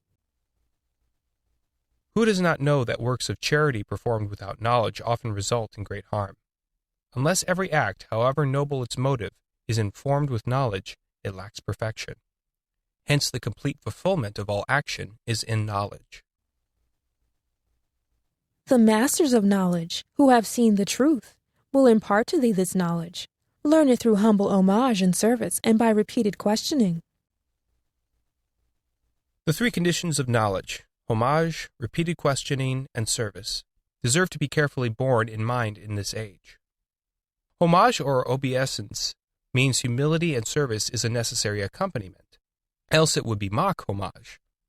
Repeated questioning is equally essential, for without a keen spirit of inquiry, there is no knowledge. All this presupposes devotion to and faith in the person approached. There can be no humility, much less service, without faith. When thou hast gained this knowledge, O Pandava, thou shalt not again fall into such error. By virtue of it, thou shalt see all beings without exception in thyself, and thus in me. The adage, Yata Pinde Tata Brahman, as with the self, so with the universe, means the same thing. He who has attained self-realization sees no difference between himself and others. Even though thou be the most sinful of sinners, thou shalt cross the ocean of sin by the boat of knowledge. As a blazing fire turns its fuel to ashes, O Arjuna, even so the fire of knowledge turns all actions to ashes. There is nothing in this world so purifying as knowledge. He who is perfected by yoga finds it in himself in the fullness of time. It is the man of faith who gains knowledge, the man who is intent on it, and who has mastery over his senses. Having gained knowledge, he comes ere long to the supreme peace. But the man of doubt, without knowledge and without faith, is lost. For him who is given to doubt, there is neither this world, nor that beyond, nor happiness. He who has renounced all action by means of yoga, who has severed all doubt by means of knowledge, him self-possessed, no actions bind. Therefore with the sword of self-realization, sever thou this doubt, bred of ignorance, which has crept into thy heart. Betake thyself to yoga and arise, O Bharata. Thus ends the 4th chapter, entitled Jnana Karma Sannyasa Yoga, in the converse of Lord Krishna and Arjuna on the science of yoga, as part of the knowledge of Brahman, in the Upanishad called the Bhagavad Gita. Chapter 5. This chapter is devoted to showing that renunciation of action as such is impossible without the discipline of selfless action, and that both are ultimately one. Arjuna said, Thou laudest renunciation of actions, O Krishna, whilst at the same time thou laudest performance of action. Tell me for a certainty, which is the better? The Lord said, Renunciation and performance of action both lead to salvation. But of the two, karma yoga, performance, is better than sannyasa, renunciation. Him one should know as ever renouncing, who has no dislikes and likes. For he who is free from the pairs of opposites is easily released from bondage. That is, not renunciation of action, but of attachment to the pairs determines true renunciation. A man who is always in action may be a good sannyasa, renouncer, and another who may be doing no work may well be a hypocrite. It is the ignorant who speak of Sankhya and yoga as different. Not so those who have knowledge. He who is rightly established even in one wins to the fruit of both. The yogi engrossed in Sankhya, knowledge, lives even in thought for the good of the world and attains the fruit of karma yoga by the sheer power of his thought. The karma yogi, ever engrossed in unattached action, naturally enjoys the peace of jnana yogi. The goal that the Sankhyas attain is also reached by the yogins. He sees truly who sees both Sankhya and yoga as one. But renunciation is hard to attain except by yoga. The ascetic equipped with yoga attains Brahman ere long. The yogi who has seen the truth knows that it is not he that acts while seeing, hearing, touching, smelling, eating, walking, sleeping, or breathing. Talking, letting go, holding fast, opening or closing the eyes, in the conviction the senses that are moving in their respective spheres. So long as self endures, this detachment cannot be achieved. A sensual man, therefore, may not shelter himself under the pretense that it is not he but his senses that are acting. Such a mischievous interpretation betrays a gross ignorance of the Gita and right conduct. The next shloka makes this clear. He who dedicates his actions to Brahman and performs them without attachment is not smeared by sin, as the lotus leaf by water. Only with the body, mind, and intellect, and also with the senses, do the yogins perform action without attachment, for the sake of self-purification. A man of yoga obtains everlasting peace by abandoning the fruit of action. The man ignorant of yoga, selfishly attached to fruit, remains bound. Renouncing with the mind all actions, the dweller in the body, who is master of himself, rests happily in his city of 9 gates, neither doing nor getting anything done. The principal gates of the body are the 2 eyes, the 2 nostrils, the 2 ears, the mouth, and the 2 organs of excretion. Though really speaking, the countless pores of the skin are no less gates. If the gatekeeper always remains on the alert and performs his task, letting in or out only the objects that deserve ingress or egress, then of him it can be truly said that he has no part in the ingress or egress, but that he is a passive witness. He thus does nothing nor gets anything done. The Lord creates neither agency nor action for the world, neither does he connect action with its fruit. It is nature that is at work. God is no doer. The inexorable law of karma prevails. In the very fulfillment of the law, giving everyone his deserts, making everyone reap what he sows, lies God's abounding mercy and justice. In undiluted justice is mercy. Mercy which is inconsistent with justice is not mercy but its opposite. But man is not a judge knowing past, present, and future.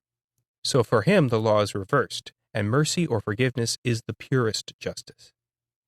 Being himself ever liable to be judged, he must accord to others what he would accord to himself, that is, forgiveness.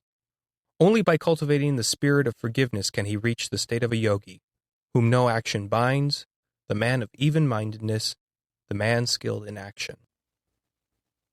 The Lord does not take upon himself anyone's vice or virtue.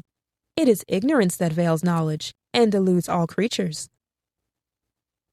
The delusion lies in man aggregating to himself the authorship of action and the attributing to God the consequences thereof, punishment or reward as the case may be. But to them whose ignorance is destroyed by the knowledge of Atman, this their knowledge, like the sun, reveals the supreme. Those whose intellect is suffused with that, whose self has become one with that, who abide in that, and whose end and aim is that, wipe out their sins with knowledge, and go whence there is no return. The men of self-realization look with an equal eye on a Brahmana possessed of learning and humility, a cow, an elephant, a dog, and even a dog-eater. That is to say, they serve every one of them alike according to the needs of each. Treating a Brahmana and a Shwapaka, or dog-eater, alike means that the wise man will suck the poison off a snake-bitten Shwapaka with as much eagerness and readiness as he would from a snake-bitten Brahmana. In this very body, they have conquered the round of birth and death, whose mind is anchored in sameness. For perfect Brahman is same to all. Therefore in Brahman they rest. As a man thinks, so he becomes. And therefore those whose minds are bent on being the same to all achieve that sameness and become one with Brahman. He whose understanding is secure, who is undiluted, who knows Brahman, and who rests in Brahman, will neither be glad to get what is pleasant, nor sad to get what is unpleasant. He who has detached himself from contacts without finds bliss in Atman. Having achieved union with Brahman, he enjoys eternal bliss. He who has weaned himself from the outward object to the inner Atman is fitted for union with Brahman in the highest bliss. To withdraw oneself from contacts without and to bask in the sunshine of union with Brahman are two aspects of the same state, two sides of the same coin. For the joys derived from sense contacts are nothing but mines of misery. They have beginning and end. The wise man does not revel therein. The man who is able even here on earth, ere is released from the body, to hold out against the flood tide of lust and wrath. He is a yogi. He is happy. As a corpse has no likes and dislikes, no sensibility to pleasure and pain, even so he who, though alive, is dead to these. He truly lives. He is truly happy. He who finds happiness only within, rest only within, light only within, that yogi, having become one with nature, attains to oneness with Brahman. They win oneness with Brahman, the seers whose sins are wiped out, whose doubts are resolved, who have mastered themselves, and who are engrossed in the welfare of all beings. Rid of lust and wrath, masters of themselves, the ascetics who have realized Atman find oneness with Brahman everywhere around them. The ascetic is ever free, who, having shut out the outward sense contacts, sits with his gaze fixed between the brows, outward and inward, breathing in the nostrils made equal, his senses, mind, and reason held in check, rid of longing, fear, and wrath, and intent on freedom. These shlokas refer to some of the yogic practices laid down in the Yoga Sutras. A word of caution is necessary regarding these practices. They serve for the yogin the same purpose as athletics and gymnastics do for the bogan, who pursues worldly pleasures. His physical exercises help the latter to keep his senses of enjoyment in full vigor. The yogic practices help the yogin to keep his body in condition and his senses in subjection. Men versed in these practices are rare these days, and few of them turn them to good account. He who has achieved the preliminary stage on the path to self-discipline, he who has a passion for freedom, and who, having rid himself of the pairs of opposites, has conquered fear, would do well to go in for these practices, which will surely help him. It is such a disciplined man alone who can, through these practices, render his body a holy temple of God.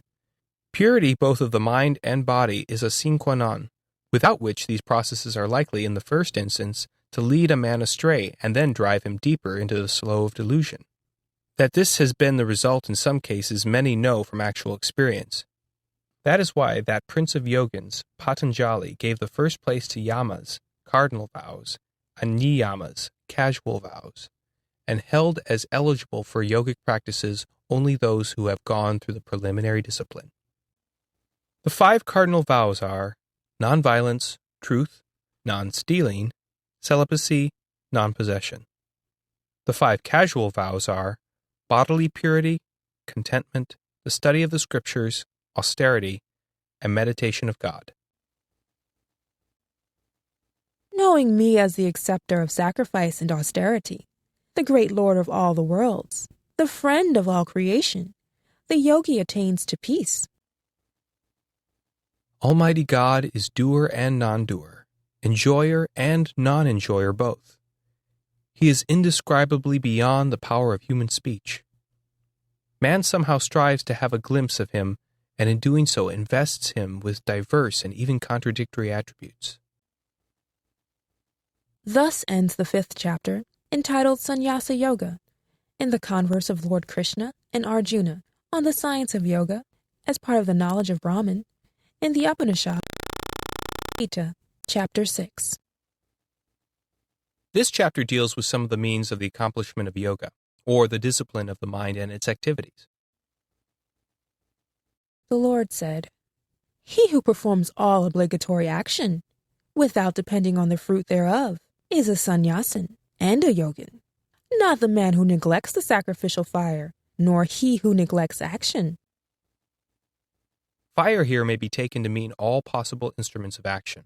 Fire was needed when sacrifices used to be performed with its help. Assuming that spinning were a means of universal service in this age, a man by neglecting the spinning wheel would not become a sannyasi. What is called sannyasa? Know thou to be yoga. For none can become a yogin who has not renounced selfish purpose. For the man who seeks to scale the heights of yoga, action is said to be the means. For the same man, when he has scaled those heights, repose is said to be the means. He who has purged himself of all impurities and who has achieved even-mindedness will easily achieve self-realization. But this does not mean that he who has scaled the heights of yoga will disdain the work for the guidance of the world.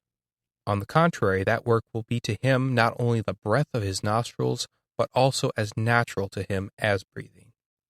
He will do so by the sheer force of will. When a man is not attached either to the objects of sense or to actions and sheds all selfish purpose, then he is said to have scaled the heights of yoga. By one's self should one raise oneself, and not allow oneself to fall.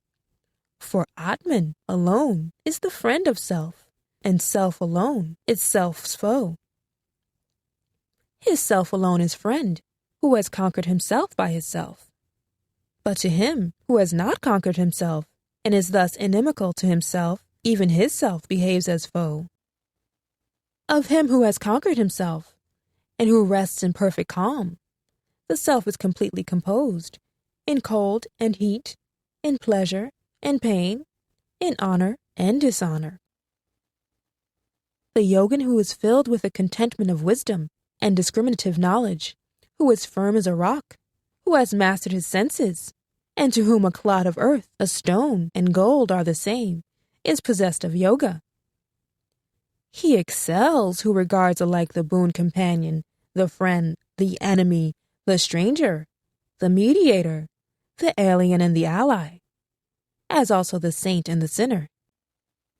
Let the yogi constantly apply his thought to Atman, remaining alone in a scheduled place, his mind and body in control, rid of desires and possessions, fixing for himself in a pure spot, a firm seat, neither too high nor yet too low, covered with kusha grass, thereon a deerskin, and thereon a cloth.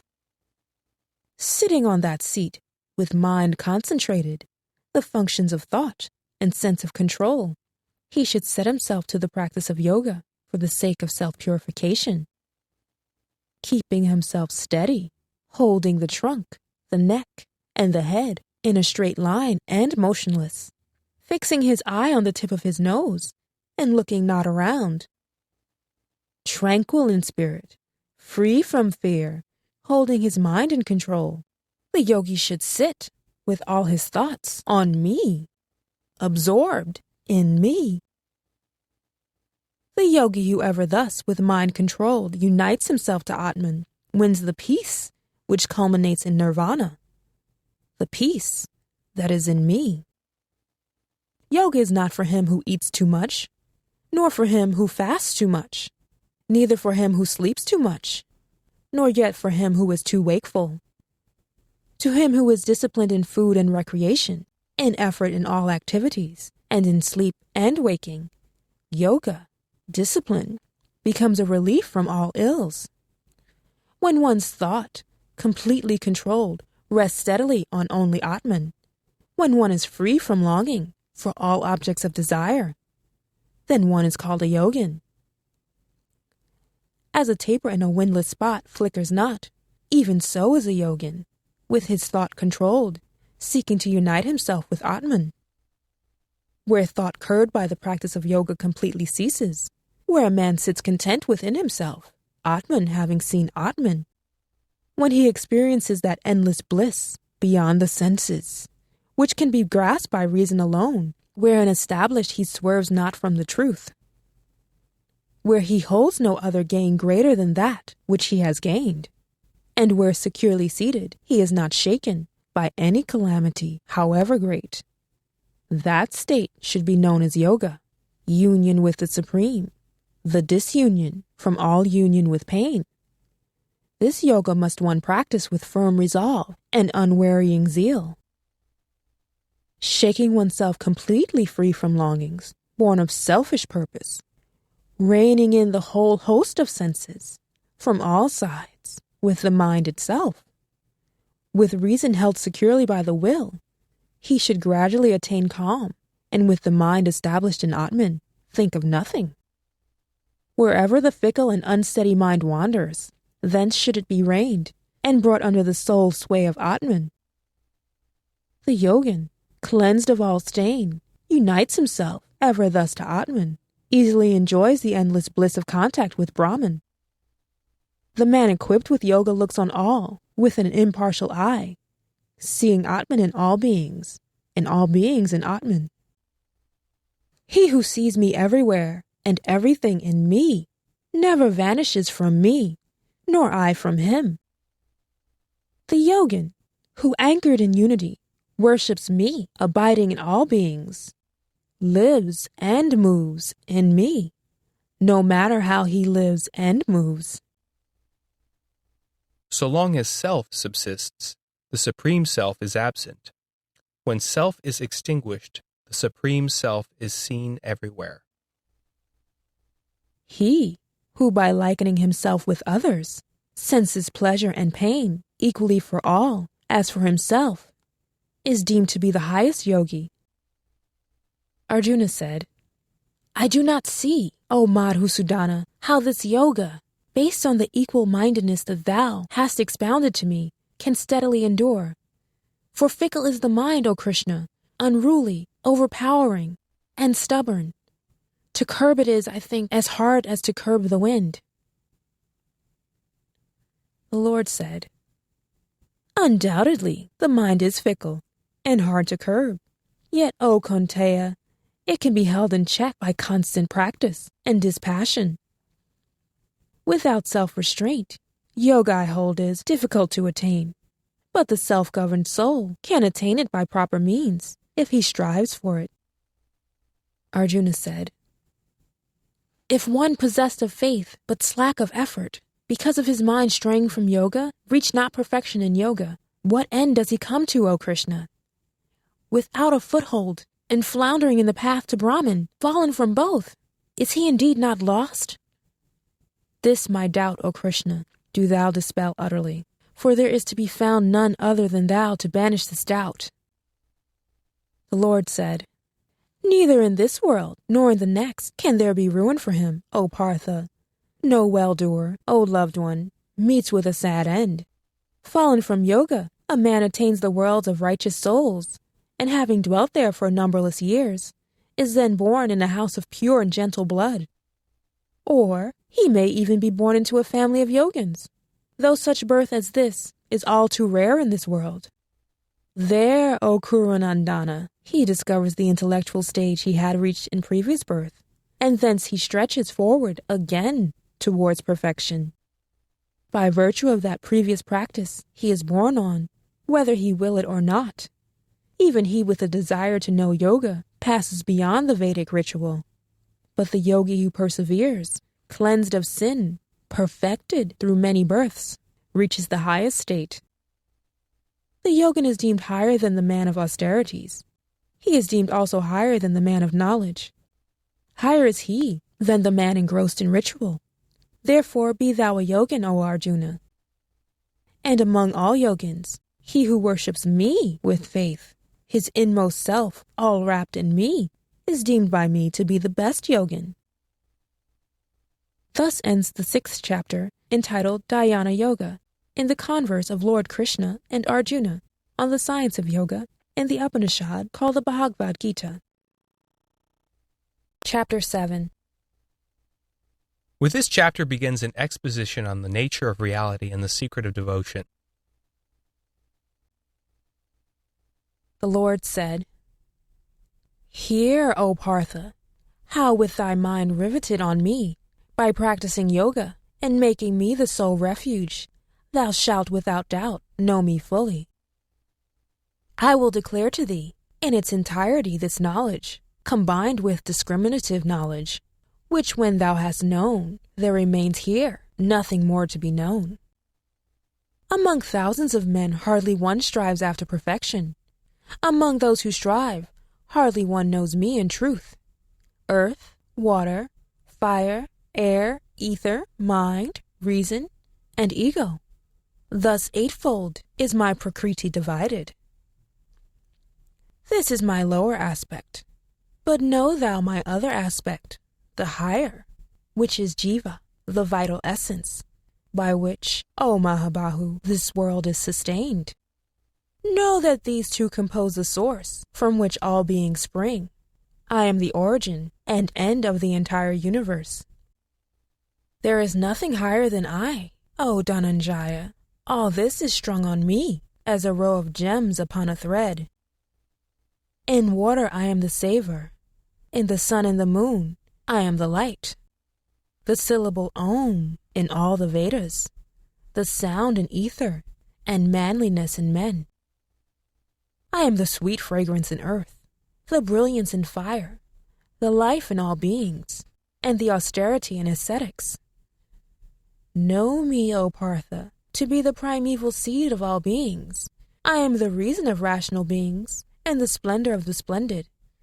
Of the strong I am the strength, divorced from lust and passion. In beings I am desire undivorced from righteousness. Know that all the manifestations of the three gunas, sattva, rajas, and tamas, proceed from none but me. Yet I am not in them. They are in me. God is not dependent on them. They are dependent on Him. Without Him, those various manifestations would be impossible. Befogged by these manifestations of the three gunas, the entire world fails to recognize me, the imperishable, as transcending them. For this my divine delusive mystery, made up of the three gunas, is hard to pierce. But those who make me their sole refuge pierce the veil. The deluded evildoers, lowest of men, do not seek refuge in me. For by reason of this delusive mystery, they are bereft of knowledge and given to devilish ways. 4 types of well-doers are devoted to me, O Arjuna. They are the afflicted, the spiritual seeker, the material seeker, and the enlightened. Of these, the enlightened ever attached to me in single-minded devotion is the best. For to the enlightened I am exceedingly dear, and he is dear to me. All these are estimable indeed, but the enlightened I hold to be my very self, for he, the true yogi, is stayed on me alone, the supreme goal. At the end of many births, the enlightened man finds refuge in me. Rare indeed is this great soul to whom Vasudeva is all. Men, bereft of knowledge by reason of various longings, seek refuge in other gods, pinning their faith on diverse rites, guided by their own nature. Whatever form one desires to worship in faith and devotion, in that very form I make that faith of his secure. Possessed of that faith, he seeks to propitiate that one, and obtains therethrough his longings, dispensed in truth by none but me. But limited is the fruit that falls to those short-sighted ones. Those who worship the gods, go to the gods. Those who worship me, come unto me. Not knowing my supreme character, the undiscerning think me, who am unmanifest, to have become manifest. Veiled by the delusive mystery created by my unique power, I am not manifest to all. This bewildered world does not recognize me, birthless and changeless. Having the power to create this world of sense and yet unaffected by it, he is described as having unique power. I know, O Arjuna, all creatures past, present, and to be, but no one knows me. All creatures in this universe are bewildered by virtue of the delusion of the pairs of opposite, sprung from likes and dislikes. But those virtuous men, whose sin has come to an end, freed from delusion and of the pairs of opposites, worship me in steadfast faith. Those who endeavor for freedom from age and death, by taking refuge in me, know in full that Brahman, Adhyatma, and all karma. Those who know me, possessed of even-mindedness, they know me even at the time of passing away. The sense is that every nook and cranny of the universe is filled with Brahman, that he is the sole agent of all action, and that the man who is imbued to him becomes one with him at the time of passing hence. All his desires are extinguished in his vision of him, and he wins his freedom. Thus ends the 7th chapter, entitled Jnana Yoga, in the converse of Lord Krishna and Arjuna, on the science of yoga, as part of the knowledge of Brahman in the Bhagavad Gita, Chapter 8. The nature of the Supreme is further expounded in this chapter. Arjuna said, "What is that Brahman? What is Adhyatma? What karma? What is called Adibhuta? And what Adidaiva? And who here in this body is Adhyajna, and how? And how at the time of death art thou to be known by the self-controlled?" The Lord said, "The Supreme, the imperishable is Brahman. Its manifestation is Adhyatma. The creative process, whereby all beings are created, is called karma. Adibhuta is my perishable form. Adidaivata is the individual self in that form. And best among the embodied, Adhyajna, am I in this body, purified by sacrifice." That is, from the unperishable unmanifest down to the perishable atom, everything in the universe is the Supreme and is an expression of the Supreme. Why then should mortal man arrogate to himself authorship of anything rather than to do his bidding and dedicate all action to him? And he who at the last hour remembering me only departs leaving the body, enters into me, of that there is no doubt. Or whatever form a man continually contemplates, that same he remembers in the hour of death, and to that very form he goes. Therefore at all times remember me and fight on. Thy mind and reason thus on me fixed, thou shalt surely come to me. With thought steadied by constant practice, and wandering nowhere, he who meditates on the Supreme Celestial Being goes to him. Whoso at the time of death, with unwavering mind, with devotion, and fixing the breath rightly between the brows by the power of yoga, meditates on the sage, the ancient, the ruler, subtler than the subtlest, the supporter of all, the inconceivable, glorious as the sun beyond the darkness. He goes to that supreme celestial being. That which the knowers of the Vedas call the imperishable, or that word which the knowers of the Vedas repeat, I will declare to thee in brief. Closing all the gates, locking up the mind, fixing his breath within the head, wrapped in yogic meditation.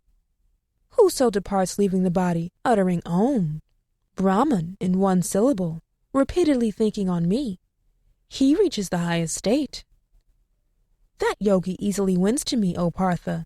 Whoever attached to me constantly remembers me with undivided mind. Great souls having come to me reach the highest perfection. They come not again to birth, unlasting, and withal an abode of misery. From the world of Brahma down, all the worlds are subject to return, O Arjuna. But on coming to me, there is no rebirth. Those men indeed know what is day and what is night, who know that Brahma's day lasts 1,000 yugas, and that his night too is 1,000 yugas long. That is to say, our day and night of 12 hours each are less than the infinitesimal fraction of a moment in that vast cycle of time. Pleasures pursued during these incalculably small moments are as illusory as a mirage. Rather than waste these brief moments, we should devote them to serving God through service of mankind. On the other hand, our time is such a small drop in the ocean of eternity that if we fail our object here, that is self-realization, we need not despair. She should bide our time. At the coming of day, all the manifest spring forth from the unmanifest, and at the coming of night, they are dissolved into that same unmanifest. Knowing this too, man should understand that he has very little power over things. The round of birth and death is ceaseless. This same multitude of creatures come to birth, O Partha, again and again. They are dissolved at the coming of night, whether they will or not, and at the break of day, they are reborn. But higher than the unmanifest is another unmanifest being, everlasting, which perisheth not when all creatures perish. This unmanifest, named the imperishable, is declared to be the highest goal. For those who reach it, there is no return. That is my highest abode. This supreme being, O Partha, may be won by undivided devotion. In it all beings dwell. By it all is pervaded. Now I will tell thee the conditions which determine the exemption from return, as also the return of yogins after they pass away hence. Fire, light, day, the bright fortnight, the 6 months of the northern solstice. Through these departing men knowing Brahman go to Brahman. Smoke, night, the dark fortnight, the 6 months of the southern solstice. There through the yogin attains to the lunar light, and thence returns. I do not understand the meaning of these two shlokas. They do not seem to me to be consistent with the teachings of the Gita. The Gita teaches that he whose heart is meek with devotion, who is devoted to unattached action and has seen the truth, must win salvation, no matter when he dies. These shlokas seem to run counter to this.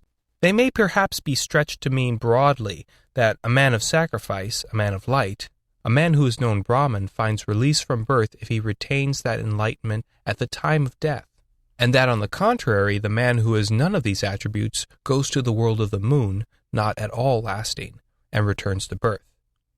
The moon, after all, shines with borrowed light. These two paths, bright and dark, are deemed to be the eternal paths of the world. By the one a man goes to return not, by the other he returns again. The bright one may be taken to mean the path of knowledge, and the dark one that of ignorance. The yogin, knowing these two paths, falls not into delusion. Therefore, at all times, O Arjuna, remain steadfast in yoga.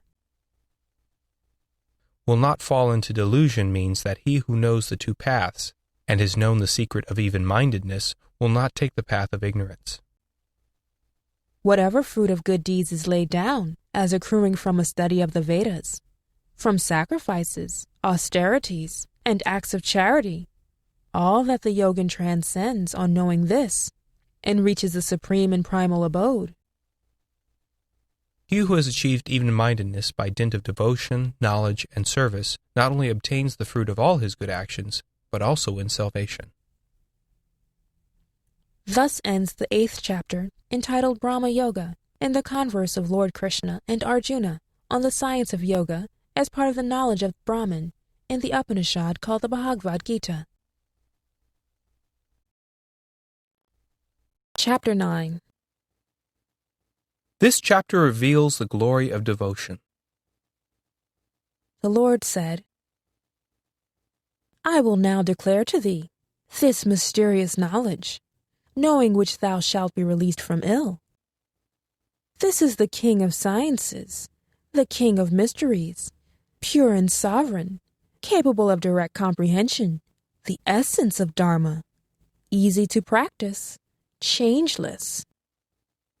Men who have no faith in this doctrine, far from coming to me, return repeatedly to the path of this world of death. By me, unmanifest in form, this whole world is pervaded. All beings are in me. I am not in them. And yet those beings are not in me. That indeed is my unique power as Lord, sustainer of all beings. I am not in them. Myself brings them into existence. The sovereign power of God lies in this mystery, this miracle, that all beings are in Him and yet not in Him. He in them and yet not in them. This is the description of God in the language of mortal man. Indeed, He soothes man by revealing to him all His aspects by using all kinds of paradoxes. All beings are in Him inasmuch as all creation is His. But as He transcends it all, as He really is not the author of it all, it may be said with equal truth that the beings are not in Him. He really is in all His true devotees. He is not, according to them, in those who deny Him. What is this if not a mystery, a miracle of God? As the mighty wind moving everywhere is ever contained in ether, even so, know that all beings are contained in me.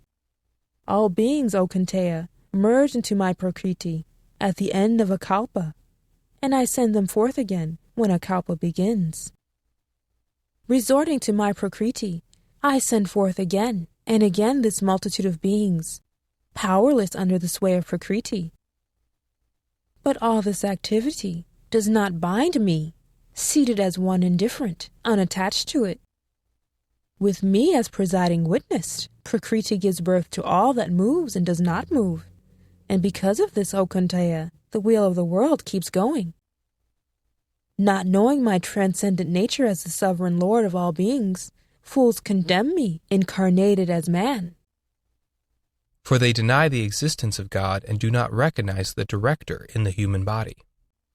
Vain are the hopes, actions, and knowledge of those witless ones who have resorted to the delusive nature of monsters and devils.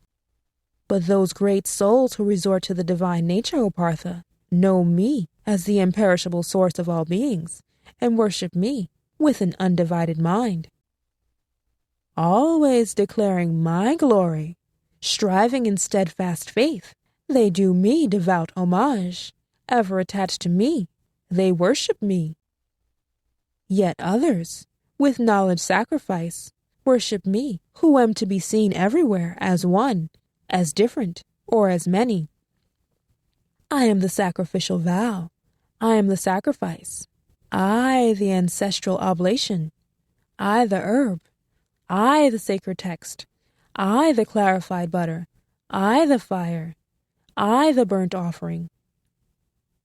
Of this universe I am the Father, Mother, Creator, Grandsire. I am what is to be known, the sacred syllable Om, the Rig, the Saman, and the Yajus. I am the goal, the sustainer, the Lord, the witness, the abode, the refuge, the friend, the origin, the end, the preservation, the treasure house, the imperishable seed. I give heat, I hold back and pour forth rain. I am deathlessness and also death. O Arjuna, being and not being. Followers of the 3 Vedas, who drink the soma juice and are purged of sin, worship me with sacrifice and pray for going to heaven. They reach the holy world of the gods and enjoy in heaven the divine joys of the gods. The reference is to the sacrificial ceremonies and rites in vogue in the days of the Gita. We cannot definitely say what they were like, nor what the soma juice exactly was. They enjoy the vast world of heaven, and their merits spent, they enter the world of the mortals. Thus, those who, following the Vedic law, long for the fruit of their action, earn but the round of birth and death.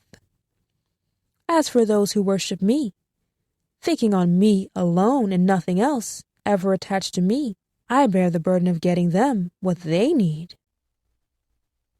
There are thus 3 unmistakable marks of a true yogi or bhakta: even-mindedness, skill in action, undivided devotion. These 3 must be completely harmonized in a yogi. Without devotion, there is no even-mindedness. Without even-mindedness, no devotion. And without skill in action, devotion and even-mindedness might well be a pretense. Even to those who, devoted to their gods, worship them in full faith, even they, O Kunteya, worship none but me, though not according to the rule. Not according to the rule means not knowing me as the impersonal and absolute. For I am the acceptor and the director of all sacrifices, but not recognizing me as I am, they go astray. Those who worship the gods go to the gods. Those who worship the mains go to the mains. Those who worship the spirits go to the spirits. But those who worship me come to me. Any offering of leaf, flower, fruit, or water made to me by an earnest soul, I lovingly accept. That is to say, it is the Lord in every being whom we serve with devotion who accepts the service. Whatever thou doest, whatever thou eatest, whatever thou offerest as sacrifice or gift, whatever austerity thou dost perform, O Kunteya, dedicate all to me. So doing thou shalt be released from the bondage of action, yielding good and evil fruit. Having accomplished both renunciation and performance, thou shalt be released from birth and death, and come unto me. I am the same to all beings. With me there is none disfavored, none favored, but those who worship me are in me, and I in them. A sinner, howsoever great, if he turns to me with undivided devotion, must indeed be counted a saint, for he has a settled resolve. The undivided devotion subdues both his passions and his evil deeds. For soon he becomes righteous, and wins everlasting peace. Know for a certainty, O Kunteya, that my bhakta never perishes. For finding refuge in me, even those who, though are born of the womb of sin, women, Vaishyas, and Shudras too, reach the supreme goal. On me fix thy mind, to me bring thy devotion, to me offer thy sacrifice, to me make thy obeisance. Thus, having attached thyself to me, and made me thy end and aim, to me indeed shalt thou come. Thus ends the 9th chapter, entitled Rajavidya Rajaguhya Yoga, in the converse of Lord Krishna and Arjuna on the science of yoga, as part of the knowledge of Brahman in the Upanishad called the Bhagavad Gita. Chapter 10. For the benefit of his devotees, the Lord gives in this chapter a glimpse of his divine manifestations. The Lord said, Yet once more, O Mahabahu, hear my supreme word, which I will utter to thee, gratified one, for thy benefit. Neither the gods nor the great seers know my origin, for I am, every way, the origin of both of them. He who knows me, the great Lord of the worlds, as birthless and without beginning, he among mortals, undiluted, is released from sins. Discernment, knowledge, freedom from delusion, long-suffering, truth, self-restraint, inward calm, pleasure, pain, birth, death, fear, and fearlessness, nonviolence, even-mindedness, contentment, austerity, beneficence, good and ill fame. All these various attributes of creatures proceed verily from me. The 7 great seers, the ancient 4, and the Manus too, were born of me and of my mind, and of them were born all the creatures in the world. He who knows in truth my immanence and my yoga becomes gifted with unshakable yoga. Of this there is no doubt. I am the source of all. All proceeds from me. Knowing this, the wise worship me with hearts full of devotion. With me in their thoughts, their whole soul devoted to me, teaching one another, with me ever on their lips, they live in contentment and joy. To these ever in tune with me, worshiping me with affectionate devotion, I give the power of selfless action, whereby they come to me. Out of every compassion for them, I who dwell in their hearts, destroy the darkness born of ignorance with the refulgent lamp of knowledge. Arjuna said, Lord, thou art the supreme Brahman, the supreme abode, the supreme purifier, everlasting celestial being, the primal God, unborn, all-pervading. Thus have all the seers, the divine seer Narada, Asita, Devala, Vyasa, declared thee, and thou thyself dost tell me so. All that thou tellest me is true. I know, O Keshava, verily, Lord. Neither the gods nor the demons know thy manifestation. Thyself alone thou knowest by thyself. O Source and Lord of all beings, God of gods, O Ruler of the universe. Indeed, thou oughtest to tell me of all thy manifestations, without a remainder, whereby thou dost pervade the worlds. O Yogin, constantly meditating on thee, how am I to know thee? In what various aspects am I to think of thee, O Lord? Recount to me yet again in full detail thy unique power and thy immanence, for my ears cannot be sated with listening to thy life-giving words. Yea, I will unfold to thee my divine manifestations, the chiefest only, for there is no limit to their extent. I am the Atman, O Gudakesha, seated in the heart of every being. I am the beginning, the middle, and the end of all beings. Of the Adityas, I am Vishnu. Of luminaries, the radiant sun. Of Maruts, I am Marichi. Of constellations, the moon. Of the Vedas, I am the Samaveda. Of the gods, Indra. Of the senses, I am the mind. Of beings, I am the consciousness. Of Rudras, I am Shankara. Of Yakshas and Rakshasas, Kubera. Of Vasus, I am the fire. Of mountains, Meru. Of priests, O Partha, know me to be the chief Brihaspati. Of army captains, I am Kartikeya, and of waters the ocean. Of the great seers, I am Barigu. Of words, I am the one syllable Om. Of sacrifices, I am the Japa sacrifice. Of things immovable, the Himalaya. Of all trees, I am Ashvatha. Of the divine seers, Narada. Of the heavenly choir, I am Chitraratha. Of the perfected, I am Kapila the ascetic. Of horses, know me to be the Uchai Shravas, born with Amrita. Of mighty elephants, I am Airavata. Of men, the Marnak. Of weapons, I am Vajra.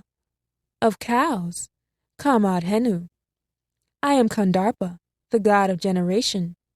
Of serpents, I am Vasuki. Of cobras, I am Anatta. Of water dwellers, I am Varuna. Of the mains, I am Aryaman. And of the chastisers, Yama. Of demons, I am Prahlada.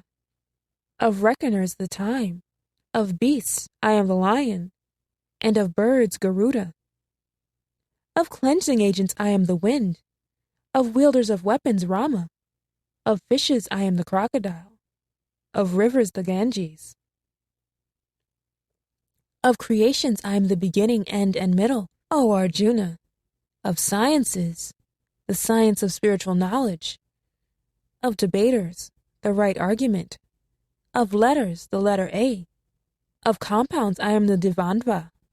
I am the imperishable time. I am the creator to be seen everywhere. All-seizing death am I, as the source of things to be. In feminine virtues, I am Kirti, glory. Shri, beauty. Vak, speech. Simriti, memory. Medha, intelligence. Duriti, constancy. And Kashama, forgiveness.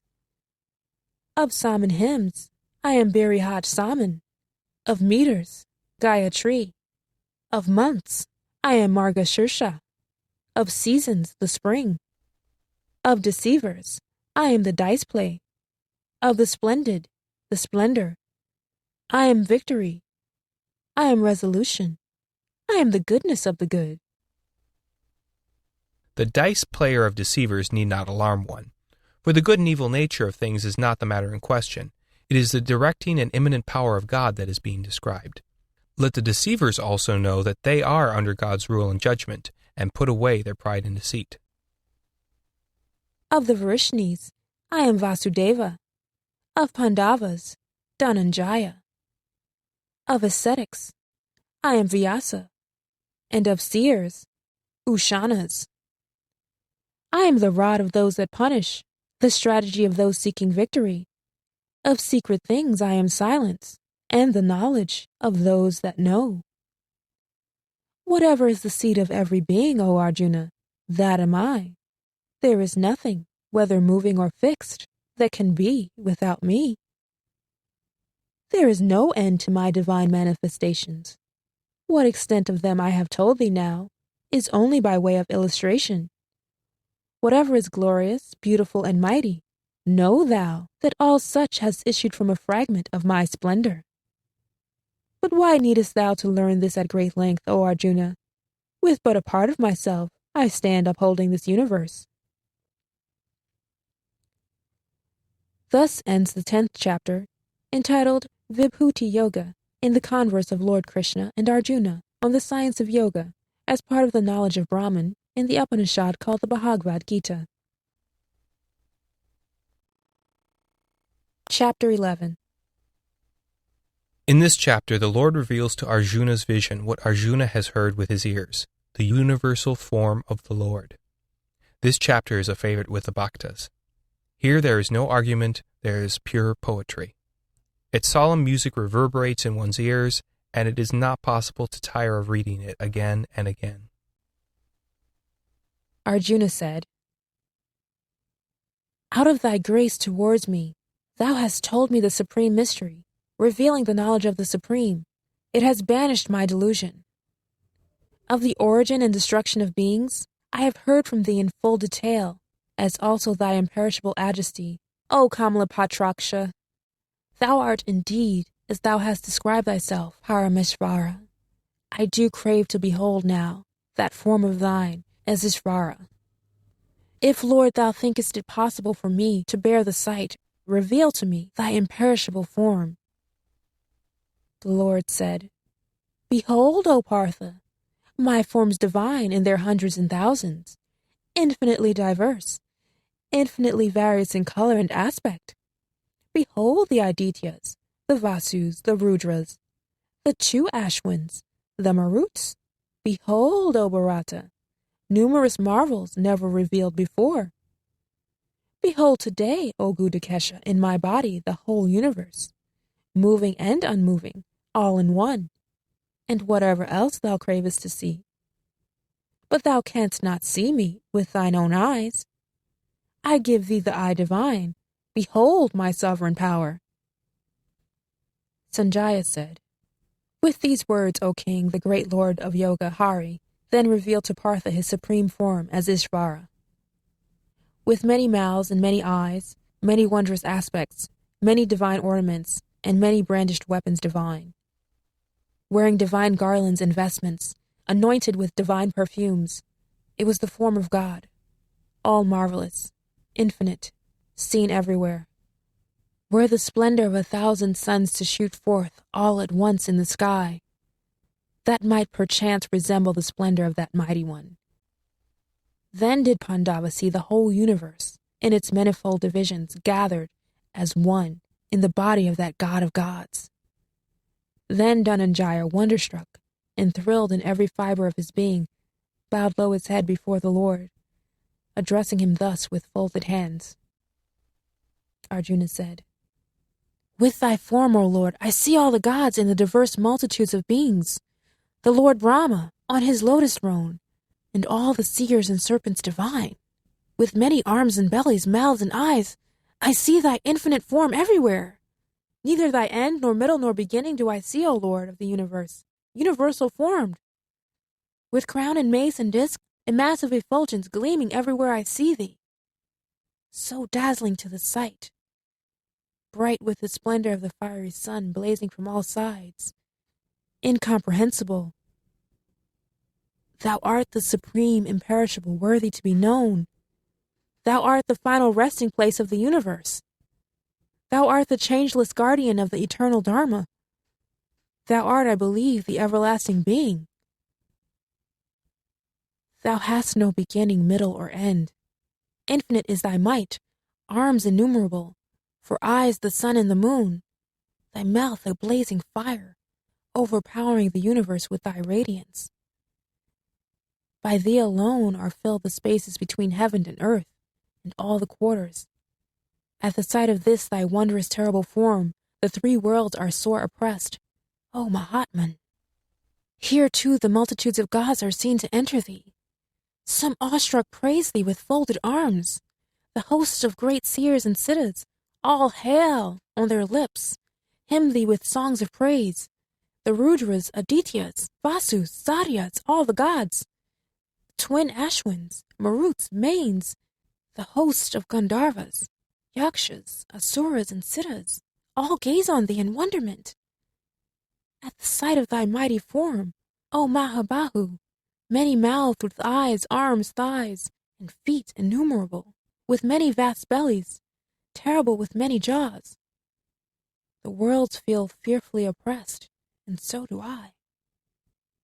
For as I behold thee touching the sky, glowing numerous-hued with gaping mouths and wide resplendent eyes, I feel oppressed in my innermost being. No peace nor quiet I find, O Vishnu, and I see thy mouths with fearful jaws, resembling the fire of doom. I lose all sense of direction and find no relief.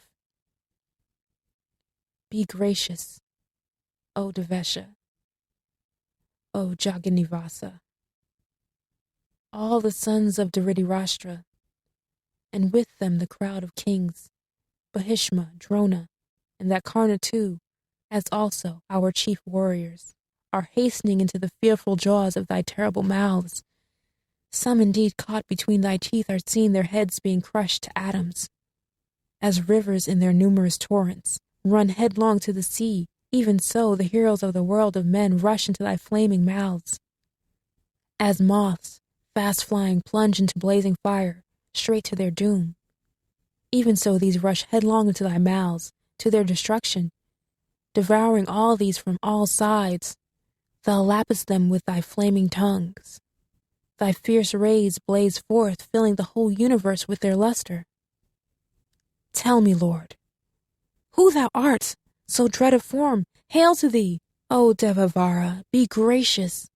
I desire to know thee, primal Lord, for I comprehend not what thou dost. The Lord said, Doom am I, full ripe, dealing death to the worlds, engaged in devouring mankind. Even without slaying them, not one of the warriors ranged for battle against thee shall survive. Therefore, do thou arise, and win renown, defeat thy foes, and enjoy a thriving kingdom. By me have these already been destroyed. Be thou no more than an instrument. Drona, Bhishma, Jayadratha, and Karna, as also the other warrior chiefs, already slain by me, slay thou, fight. Victory is thine over the foes in the field. Sanjaya said, hearing this world of Keshava, crown-wearer Arjuna folded his hands, and trembling, made obeisance. Bowing and all hesitant, in faltering accents, he proceeded to address Krishna once more. Arjuna said, right proper it is, O Hrishikesha, that thy praise should stir the world to gladness and tender emotion. The Rakshasas in fear fly to every quarter, and all the hosts of Siddhas do reverent homage. And why should they not bow down to thee, O Mahatma? Thou art the first creator, greater even than Brahma. O Ananta, O Devesha, O Jaganivasa, thou art the imperishable being, not being, and that which transcends even these. Thou art the primal God, the ancient being. Thou art the final resting place of this universe. Thou art the knower, the to-be-known, the supreme abode. By thee, O myriad formed, is the universe pervaded. Thou art Vayu, Yama, Agni, Varuna, Shashanka, Prajapati, and Prapitamaha. All hail to thee, 1,000 times all hail, again and yet again, all hail to thee. All hail to thee from before and behind, all hail to thee from every side. O all, thy prowess is infinite, thy might is measureless. Thou holdest all, therefore thou art all. If ever in carelessness, thinking of thee as comrade, I address thee saying, O Krishna, O Yadava, not knowing thy greatness, in negligence or in affection. If ever I have been rude to thee in jest, whilst at play, at rest time, or at meals, whilst alone or in company, O Achyuta, forgive thou my fault. I beg of thee, O incomprehensible. Thou art Father of this world, of the moving and the unmoving. Thou art its adored, its worthiest master. There is none equal to thee. How then any greater than thee? Thy power is matchless in the three worlds. Therefore I prostrate myself before thee, and beseech thy grace, O Lord adorable, as father with son, as comrade with comrade. So shouldest thou bear, beloved Lord, with me, thy loved one. I am filled with joy to see what never was seen before, and yet my heart is oppressed with fear. Show me that original form of thine, O Lord. Be gracious, Devesha, O Jaganivasa. I crave to see thee, even as thou wast, with crown, with mace and disc in hand. Wear thou once more that four-armed form, O thousand-armed Vishvamurti. The Lord said, It is to favor thee, O Arjuna, that I have revealed to thee, by my own unique power, this my form, supreme, resplendent, universal, infinite, primal, which none save thee has ever seen. Not by the study of the Vedas, not by sacrifice, not by the study of other scriptures, not by gifts, nor yet by performance of rites, or of fierce austerities can I, in such a form, be seen by any one save thee in the world of men. Be thou neither oppressed nor bewildered to look on this awful form of mine. Banish thy fear, ease thy mind, and lo, behold me once again as I was. Sanjaya said, So said Vasudeva to Arjuna, and revealed to him once more his original form. Wearing again his form benign, the Mahatma consoled him terrified. Arjuna said, Beholding again thy benign human form, I am come to myself, and once more in my normal state. The Lord said, Very hard to behold is that form of mine which thou hast seen. Even the gods always yearn to see it, not by the Vedas, not by penance, nor by gifts, nor yet by sacrifice, can any behold me in the form that thou hast seen. But by single-minded devotion, O Arjuna, I may in this form be known and seen and truly entered into, O Parantapa. He alone comes to me, O Pandava, who does my work, who has made me his goal, who is my devotee, who has renounced attachment, who has ill will toward none. Thus ends the 11th chapter entitled Vishvara Pudarshana Yoga, in the converse of Lord Krishna and Arjuna, on the science of yoga as part of the knowledge of Brahman in the Upanishad called the Bhagavad Gita. Chapter 12.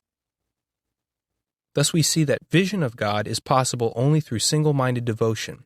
Contents of devotion must follow as a matter of course. This 12th chapter should be learned by heart even if all chapters are not. It is one of the shortest. The marks of a devotee should be carefully noted. Arjuna said, Of the devotees who thus worship thee, incessantly attached, and those who worship the imperishable unmanifest, which are the better yogins? The Lord said, Those I regard as the best yogins, who, riveting their minds on me, ever attached, worship me with the highest faith. But those who worship the imperishable, the indefinable, the unmanifest, the omnipresent, the unthinkable, the rock-seated, the immovable, the unchanging, keeping the whole host of senses in complete control, looking on all with an impartial eye, engrossed in the welfare of all beings, these come indeed to me. Greater is the travail of those whose mind is fixed on the unmanifest, for it is hard for embodied mortals to gain the unmanifest goal. Mortal man can only imagine the unmanifest, the impersonal, and as his language fails him, he often negatively describes it as neti, not that.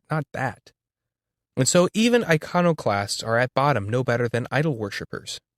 To worship a book, to go to church, or to pray with one's face in a particular direction, all these are forms of worshipping the formless in an image or idol. And yet both the idol breakers and the idol worshipper cannot lose sight of the fact that there is something which is beyond all form, unthinkable, formless, impersonal, changeless. The highest goal of the devotee is to become one with the object of his devotion. The bhakta extinguishes himself and merges into, becomes, Bhagavan. This state can best be reached by devoting oneself to some form, and so it is said that the shortcut to the unmanifest is really the longest and most difficult. But those who, casting all their actions on me, making me their all in all, worship me with the meditation of undivided devotion. Of such whose thoughts are centered on me, O Partha, I become ere long the deliverer from the ocean of this world of death.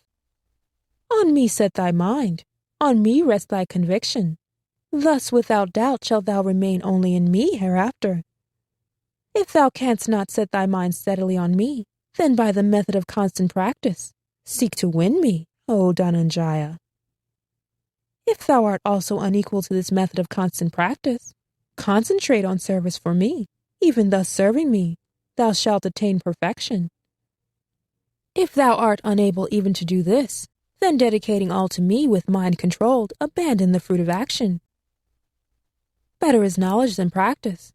Better than knowledge is concentration. Better than concentration is renunciation of the fruit of all action, from which directly issues peace.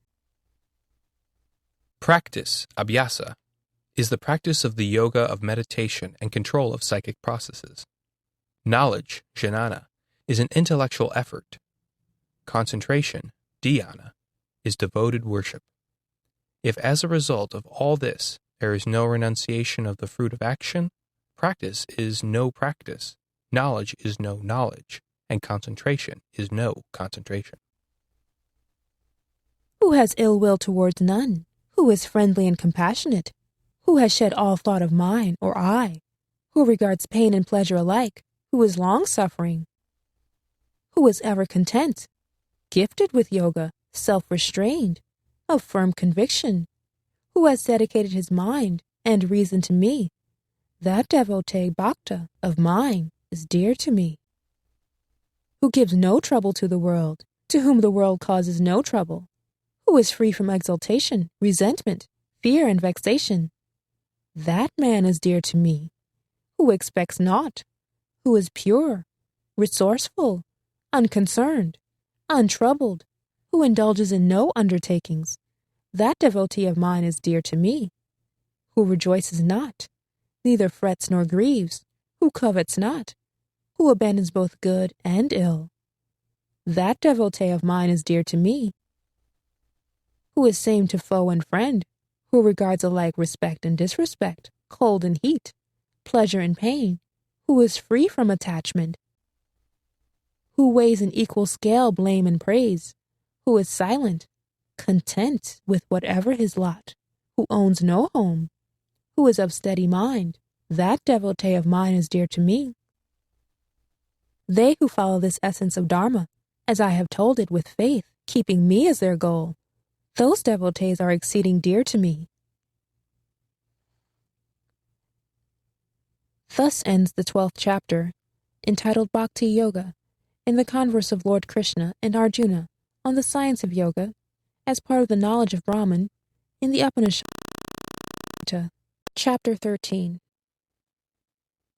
This chapter treats the distinction between the body, not self, and the Atman, the self.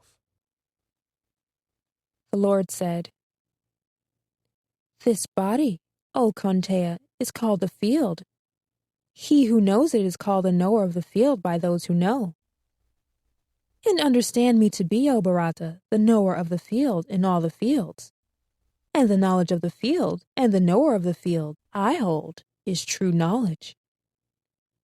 What the field is, what its nature, what its modifications, and whence is what, as also who he is, and what his power. Hear this briefly from me. This subject has been sung by seers distinctively, and in various ways, in different hymns, well-reasoned and unequivocal. The great elements, individuation, reason, the unmanifest, the 10 senses, and the one mind, and the 5 spheres of the senses. Desire, dislike, pleasure, pain, association, consciousness, cohesion, this in sum is what is called the field with its modifications. The great elements are earth, water, fire, air, and ether. Individuation is the thought of I, or that the body is I. The unmanifest is Prakriti or Maya. The 10 senses are the 5 senses of perception, smell, taste, sight, touch, and hearing. And the 5 organs of action, that is, hands, feet, the tongue, the 2 organs of excretion. The 5 spheres or objects of the senses are smell, savor, form, touch, and sound. Association is the property of the different organs to cooperate. Dhriti is not patience or constancy but cohesion, that is, the property of all the atoms of the body to hold together. From individuation springs this cohesion. Individuation is inherent in the unmanifest Prakriti. The undiluted man is he who can cast off the individuation or ego, and having done so, the shock of an inevitable thing like death and pairs of opposites caused by sense contacts fail to affect him. The field, subject to all its modifications, has to be abandoned in the end by both the enlightened and the unenlightened alike.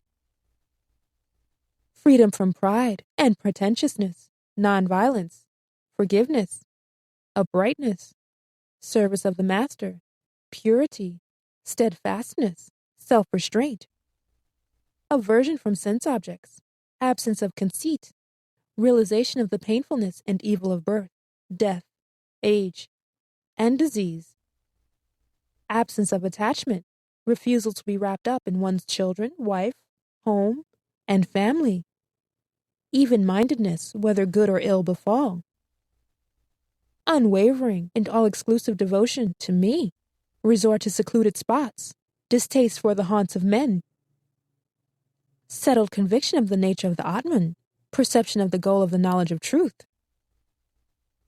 All this is declared to be knowledge, and the reverse of it is ignorance.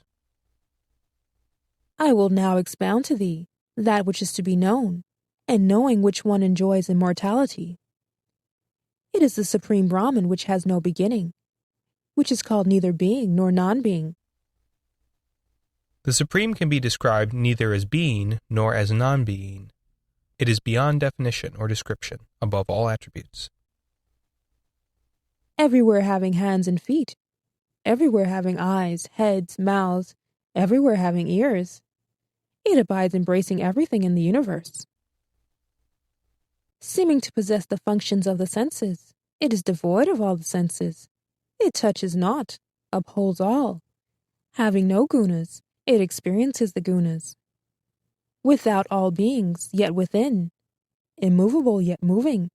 So subtle that it cannot be perceived. So far, and yet so near it is. He who knows it is within it, close to it, mobility and immobility, peace and restlessness.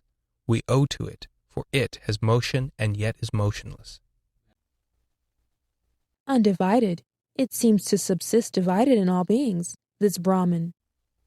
That which is to be known as the sustainer of all, yet it is their devourer and creator.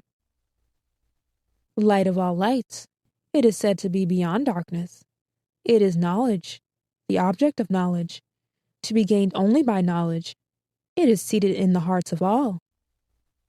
Thus have I expounded in brief the field, knowledge and that which is to be known. My devotee, when he knows this, is worthy to become one with me. Know that Prakriti and Purusha are both without beginning. Know that all the modifications and gunas are born of Prakriti. Prakriti is described as the cause in the creation of effects from causes.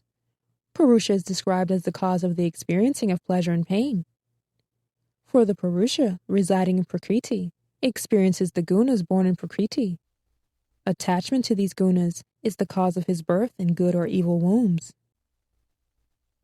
Prakriti in common parlance is Maya. Purusha is the Jiva. Jiva, acting in accordance with his nature, experiences the fruit of actions arising out of the three gunas. What is called in this body the witness, the assenter, the sustainer, the experiencer, the great Lord, and also the supreme Atman, is supreme being. He who thus knows Purusha and Prakriti with its gunas is not born again, no matter how he live and move. Read in the light of chapters 2, 9, and 12, this shloka may not be taken to support any kind of libertinism. It shows the virtue of self-surrender and selfless devotion. All actions bind the self, but if all are dedicated to the Lord, they do not bind. Rather, they release him. He who has thus extinguished the self, or the thought of I, and who acts as ever in the great witness's eye, will never sin nor err. The self-sense is at the root of all error or sin. Where the I has been extinguished, there is no sin. This shloka shows how to steer clear of all sin. Some through meditation hold the Atman by themselves in their own self, others by Sankhya Yoga, and others by Karma Yoga. Yet others, not knowing him thus, worship him. Having heard from others, they too pass beyond death because of devoted adherence to what they have heard. Wherever something is born, animate or inanimate, know thou, Bharata Sharba, that it issues from the union of the field and the knower of the field, who sees abiding in all beings the same Parameshvara, imperishable in the perishable, he sees indeed. When he sees the same Ishvara abiding everywhere alike, he does not hurt himself by himself, and hence he attains the highest goal. He who sees the same God everywhere merges in him and sees naught else. He thus does not yield to passion, does not become his own foe, and thus attains freedom. Who sees that it is Prakriti that performs all actions, and thus knows that Atman performs them not. He sees indeed. Just as in the case of a man who is asleep, his self is not the agent of sleep, but Prakriti. Even so, the enlightened man will detach his self from all activities.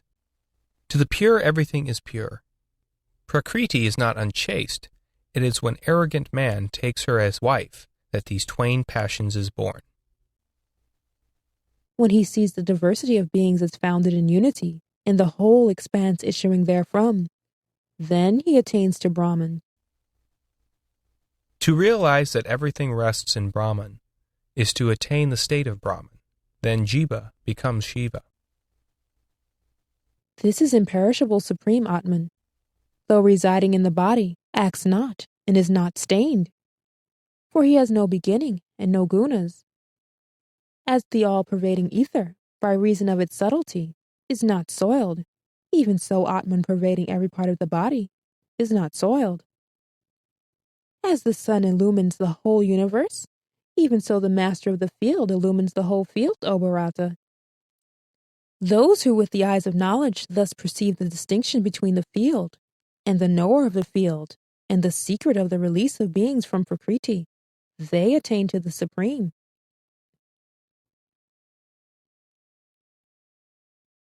Thus ends the 13th chapter entitled Kshetra Jnanibhaga Yoga, in the converse of Lord Krishna and Arjuna on the science of yoga as part of the knowledge of Brahman in the Upanishad called the Bhagavad Gita. Chapter 14. The description of Prakriti naturally leads on to that of its constituents, the gunas, which form the subject of this chapter. And that, in turn, leads to a description of the marks of him who has passed beyond the three gunas. These are practically the same as those of the man of securing understanding, as also those of the ideal bhakta. The Lord said, Yet again I will expound the highest and the best of all knowledge, knowing which all the sages passed hence to the highest perfection. By having recourse to this knowledge they became one with me. They need not come to birth even at a creation, nor do they suffer at a dissolution. The great Prakriti from me, the womb in which I deposit the germ. From it all beings come to birth, O Bharata. Whatever forms take birth in the various species, the great Prakriti is their mother, and I the seed-giving father. Sattva, Rajas, and Tamas are the gunas sprung from Prakriti. It is they, O Mahabahu, that keep the imperishable dweller bound to the body. Of these, sattva, being stainless, is light-giving and healing. It binds with the bond of happiness and the bond of knowledge, O sinless one. Rajas, know thou, is of the nature of passion, the source of thirst and attachment. It keeps man bound with the bond of action. Tamas, know thou, born of ignorance, is mortal man's delusion. It keeps him bound with heedlessness, sloth, and slumber, O Bharata. Sattva attaches to man happiness, Rajas to action, and Tamas, shrouding knowledge, attaches him to heedlessness. Sattva prevails, O Bharata, having overcome Rajas and Tamas. Rajas, when it has overpowered Sattva and Tamas, likewise Tamas reigns when Sattva and Rajas are crushed. When the light, knowledge, shines forth from all the gates of this body, then it may be known that the Sattva thrives. Greed, activity, assumption of undertakings, restlessness, craving, these are in evidence when Rajas flourishes. Ignorance, dullness, heedlessness, and delusion, these are in evidence when Tamas reigns. If the embodied one meets his end while Sattva prevails, then he attains to the spotless worlds of the knowers of the highest. If he dies during the reign within him of Rajas, he is born among men attached to action, and if he dies in Tamas, he is born in species not endowed with reason. The fruit of sattvika action is said to be stainless merit. That of Rajas is pain, and that of Tamas ignorance. Those abiding in sattva rise upwards. Those in Rajas stay midway. Those in Tamas sink downwards. When the seer perceives no agent other than the gunas, and knows him who is above the gunas, he attains to my being. As soon as the man realizes that he is not the doer, but the gunas are the agent, the self vanishes, and he goes through all his actions spontaneously just to sustain the body. And as the body is meant to subserve the highest end, all his actions will even reveal detachment and dispassion. Such a seer can easily have a glimpse of the one who is above the gunas and offer his devotion to him. When the embodied one transcends these three gunas which are born of his contact with the body, he is released from the pain of birth, death, and age, and attains deathlessness. Arjuna said, What, O Lord, are the marks of him who has transcended the three gunas? How does he conduct himself? How does he transcend the three gunas? The Lord said, He, O Pandava, who does not disdain light, activity, and delusion when they come into being, nor desires them when they vanish. He who seated as one indifferent is not shaken by the gunas, and stays still, and moves not, knowing it is gunas playing their part. He who holds pleasure and pain alike, who is sedate, who regards the same earth, stone, and gold, who is wise, and weighs in equal scale things pleasant and unpleasant, who is even-minded in praise and blame, who holds alike respect and disrespect, who is the same to friend and foe, who indulges in no undertakings. That man is called Gunatita. These last 3 shlokas must be read and considered together. Light activity and delusion, as we have seen in the foregoing shlokas, are the products or indications of sattva, rajas, and tamas respectively. The inner meaning of these verses is that he who has transcended the gunas will be unaffected by them. A stone does not desire light, nor does it disdain activity or inertness. It is still, without having the will to be so. If someone puts it into motion, it does not fret.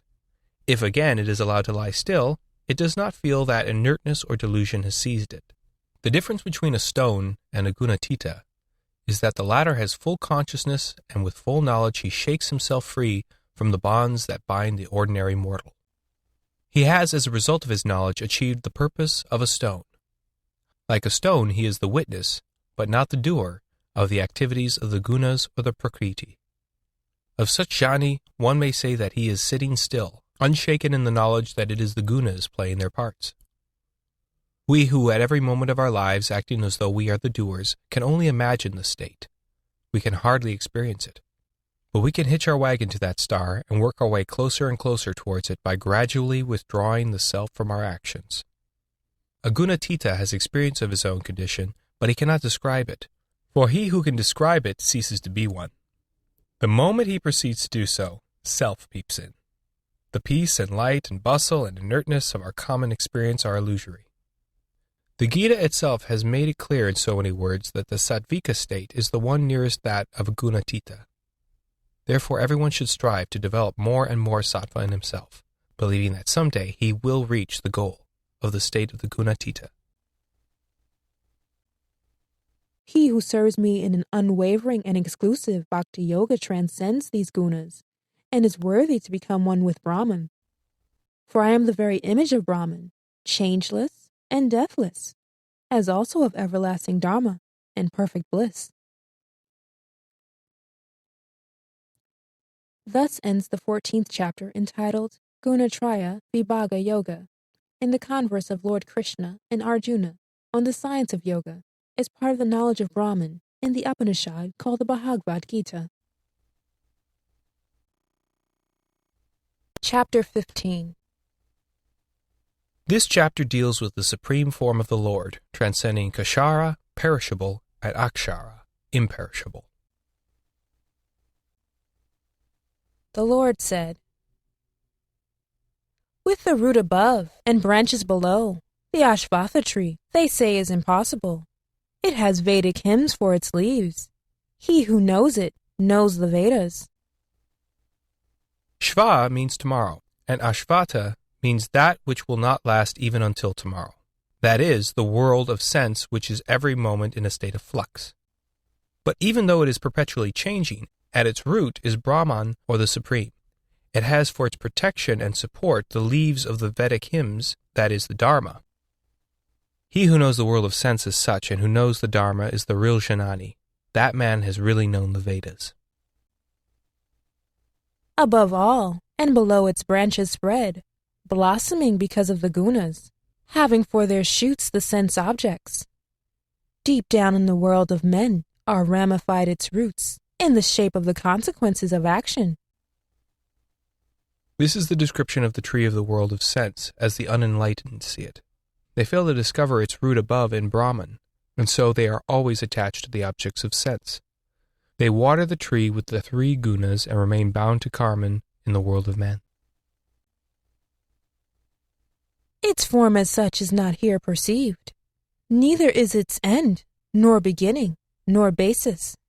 Let man first hew down this deep-rooted Ashvatha with the sure weapon of detachment. Let him pray to win to that haven from which there is no return, and seek to find refuge in the primal being, from whom has emanated this ancient world of action.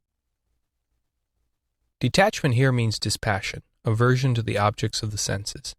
Unless a man is determined to cut himself off from the temptations of the world of sense, he will go deeper into the mire every day. These verses show that one dare not play with the objects of the senses with impunity. To that imperishable haven those enlightened souls go, who are without pride and delusion, who have triumphed over the taints of attachment, who are ever in tune with the Supreme, whose passions have died, who are exempt from the pairs of opposites, such as pleasure and pain. Neither the sun nor the moon nor fire illumine it. Men who arrive there return not. That is my supreme abode. As part indeed of myself, which has been the eternal jiva in this world of life, attracts the mind and the five senses from their place in Prakriti.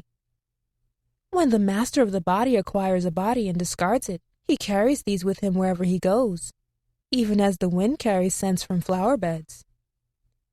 Having settled himself in the senses, ear, eye, touch, taste, and smell, as well as the mind, through them he frequents their objects.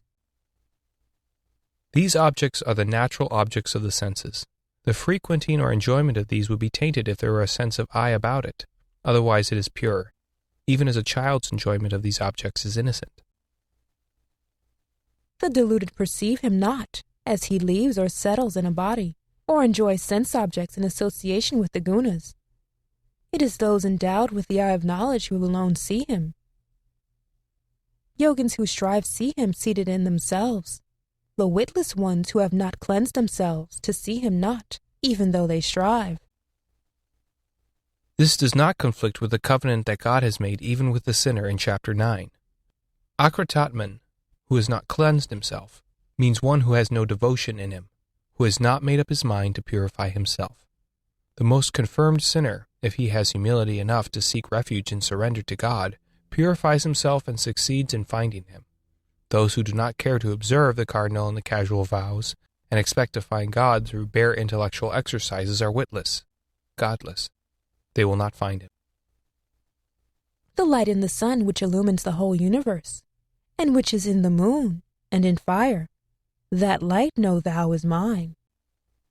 It is I, who penetrating the earth uphold all beings with my strength, and becoming the moon, the essence of all sap, nourish all the herbs. It is I, who becoming the Vaishvana of fire, and entering the bodies of all that breathe, assimilate the four kinds of food, with the help of the outward and the inward breaths. And I am seated in the hearts of all. From me proceed memory, knowledge, and the dispelling of doubts. It is I who am to be known in all the Vedas. I, the author of Vedanta, and the knower of the Vedas. There are two beings in the world, Kshara, perishable, and Akshara, imperishable. Kshara embraces all creatures, and their permanent basis is Akshara. The Supreme Being is surely another, called Paramatman, who is the imperishable Ishvara, pervades and supports the three worlds. Because I transcend the Kshara, and am also higher than the Akshara, I am known in the world, and in the Vedas, as Purushatma, the highest being. He who undiluted knows me as Purushatma knows all. He worships me with all his heart, O Bharata. Thus I have revealed to thee, sinless one, this most mysterious Shastra. He who understands this, O Bharata, is a man of understanding. He has fulfilled his life's mission. Thus ends the 15th chapter, entitled Purushatma Yoga, in the converse of Lord Krishna and Arjuna, on the science of yoga, as part of the knowledge of Brahman in the Upanishad, Gita, chapter 16. This chapter treats of the divine and the devilish heritage. The Lord said, fearlessness, purity of heart, steadfastness in jnana and yoga, knowledge and action, beneficence, self-restraint, sacrifice, spiritual study, austerity, and uprightness, non-violence, truth, slowness to wrath, the spirit of dedication, serenity, aversion to slander, tenderness to all that lives, freedom from greed, gentleness, modesty, freedom from levity, spiritedness, forgiveness, fortitude, purity, freedom from ill will and arrogance. These are to be found in one born with the divine heritage, O Bharata. Pretentiousness, arrogance, self-conceit, wrath, coarseness, ignorance. These are to be found in one born with a devilish heritage. The divine heritage makes for freedom, the devilish for bondage. Grieve not, O Partha, thou art born with a divine heritage. There are two orders of created beings in this world, the divine and the devilish. The divine order has been described in detail. Hear from me now of the devilish, O Partha. Men of the devil do not know what they may do and what they may not do. Neither is there any purity, nor right conduct, nor truth to be found in them. Without truth, without basis, without God is the universe, they say. Born of the union of the sexes, prompted by naught but lust. Holding this view, these depraved souls of feeble understanding and of fierce deeds come forth as enemies of the world to destroy it.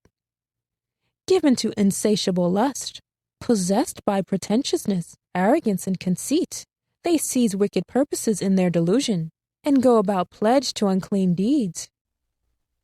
Given to boundless cares that end only with their death, making indulgence or lust their sole goal, convinced that that is all. Caught in a myriad snares of hope, slaves to lust and wrath, they speak unlawfully to amass wealth for the satisfaction of their appetites. This have I gained today, this aspiration shall I now attain, this wealth is mine. This likewise shall be mine hereafter. This enemy I have already slain, others also I shall slay. Lord of all am I. Enjoyment is mine, perfection is mine, strength is mine, happiness is mine. Wealthy am I, and high-born, what other is like unto me? I shall perform a sacrifice, I shall give alms, I shall be merry. Thus think they, by ignorance deluded, and tossed about by diverse fancies, caught in the net of delusion, stuck deep in the indulgence of appetites, into foul hell they fall. Wise in their own conceit, stubborn, full of the intoxication of self and pride, they offer nominal sacrifices for show, contrary to the rule. Given to pride, force, arrogance, lust, and wrath, they are deriders indeed, scorning me in their own and others' bodies. These cruel scorners, lowest of mankind and vile, I hurl down again and again into devilish wombs. Doomed to devilish wombs, these deluded ones, far from ever coming to me, sink lower and lower in birth after birth. Threefold is the gate of hell, leading man to perdition: lust, wrath, and greed. These three, therefore, should be shunned. The man who escapes these three gates of darkness, O Kunteya, works out his welfare, and thence reaches the highest state. He who forsakes the rule of Shastra, and does not the bidding of his selfish desires, gains neither perfection nor happiness, nor the highest state. Shastra does not mean the rites and formula laid down in the so-called Dharma Shastra, but the path of self-restraint laid down by the seers and the saints. Therefore let Shastra be thy authority for determining what ought to be done and what ought not to be done. Ascertain thou the rule of the Shastra, and do thy task here accordingly. Shastra here too has the same meaning as in the preceding shloka. Let no one be a law unto himself, but take as his authority the law laid down by men who have known and lived religion. Thus ends the 16th chapter, entitled Daivasura Sampadvibhaga Yoga, in the converse of Lord Krishna and Arjuna on the science of yoga as part of the knowledge of Brahman in the Bhagavad Gita, chapter 17. On being asked to consider Shastra, conduct of the worthy, as the authority, Arjuna is faced with a difficulty. What is the position of those who may not be able to accept the authority of Shastra, but who may act in faith? An answer to the question is attempted in this chapter. Krishna rests content with pointing out the rocks and the shoals on the path of the one who forsakes the beacon light of Shastra, conduct of the worthy. In doing so, he deals with the faith and sacrifice, austerity and charity, performed with faith, and their divisions according to the spirit in which they are performed. He also sings the greatness of the mystic syllables Aum Tat Sat, a formula of dedication of all work to God. Arjuna said, "What then, O Krishna, is the position of those who forsake the rule of Shastra and yet worship with faith? Do they act from sattva or rajas or tamas?" The Lord said, "Threefold is the faith of men, an expression of their nature in each case. It is sattvika, rajas, or tamasa. Hear thou of it. The faith of every man is in accord with his innate character. Man is made up of faith. Whatever his object of faith, even so is he. Sattvika persons worship the gods, rajas ones, the yakshas and rakshasas, and others. Men of tamas worship manes and spirits. Those men who wedded to pretentiousness and arrogance, possessed by the violence of lust and passion, practice fierce austerity, not ordained by Shastra. They, whilst they torture the several elements that make up their bodies, torture me too, dwelling in them. Know them to be of unholy resolves. Of three kinds again is the food that is dear to each. So also are sacrifice, austerity, and charity. Hear how they differ. Victuals that add to one's years, vitality, strength, health, happiness, and appetite, are savory, rich, substantial, and inviting, are dear to the sattvika. Victuals that are bitter, sour, salty, overhot, spicy, dry, burning, and causing pain, bitterness, and disease, are dear to rajasa.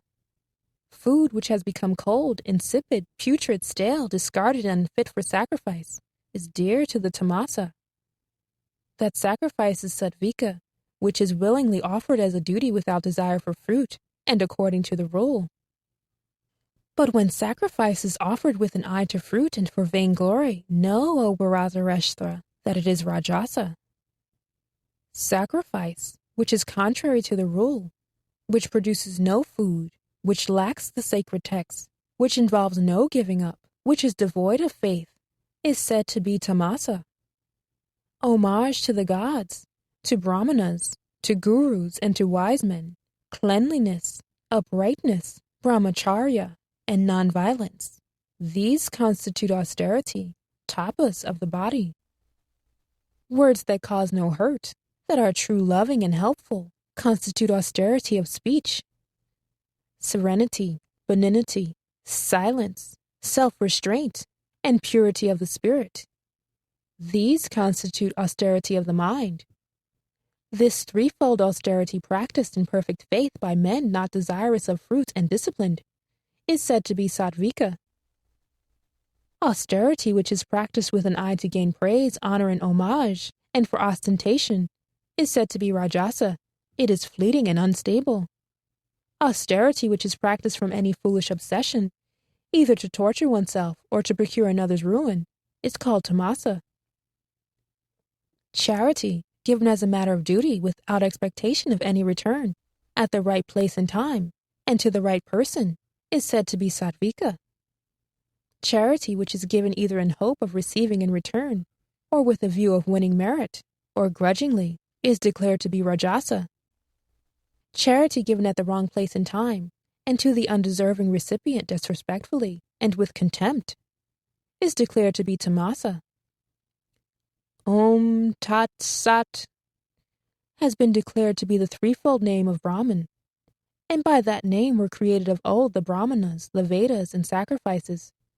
Therefore, with Om ever on their lips, are all the rites of sacrifice, charity, and austerity, performed always to the rule by Brahmavadins. With the utterance of Tat, and without the desire for fruit, are the several rites of sacrifice, austerity, and charity performed by those seeking freedom. Sat is employed in the sense of real and good. Sat is also applied to beautiful deeds. Constancy and sacrifice, austerity and charity is called Sat, and all work for those purposes is also sat. The substance of the last 4 shlokas is that every action should be done in the spirit of complete dedication to God, for Aum alone is the only reality. That only which is dedicated to it counts. Whatever is done, O Partha, by way of sacrifice, charity, or austerity, or any other work, is called asat. If done without faith, it counts for naught. Hereafter is here.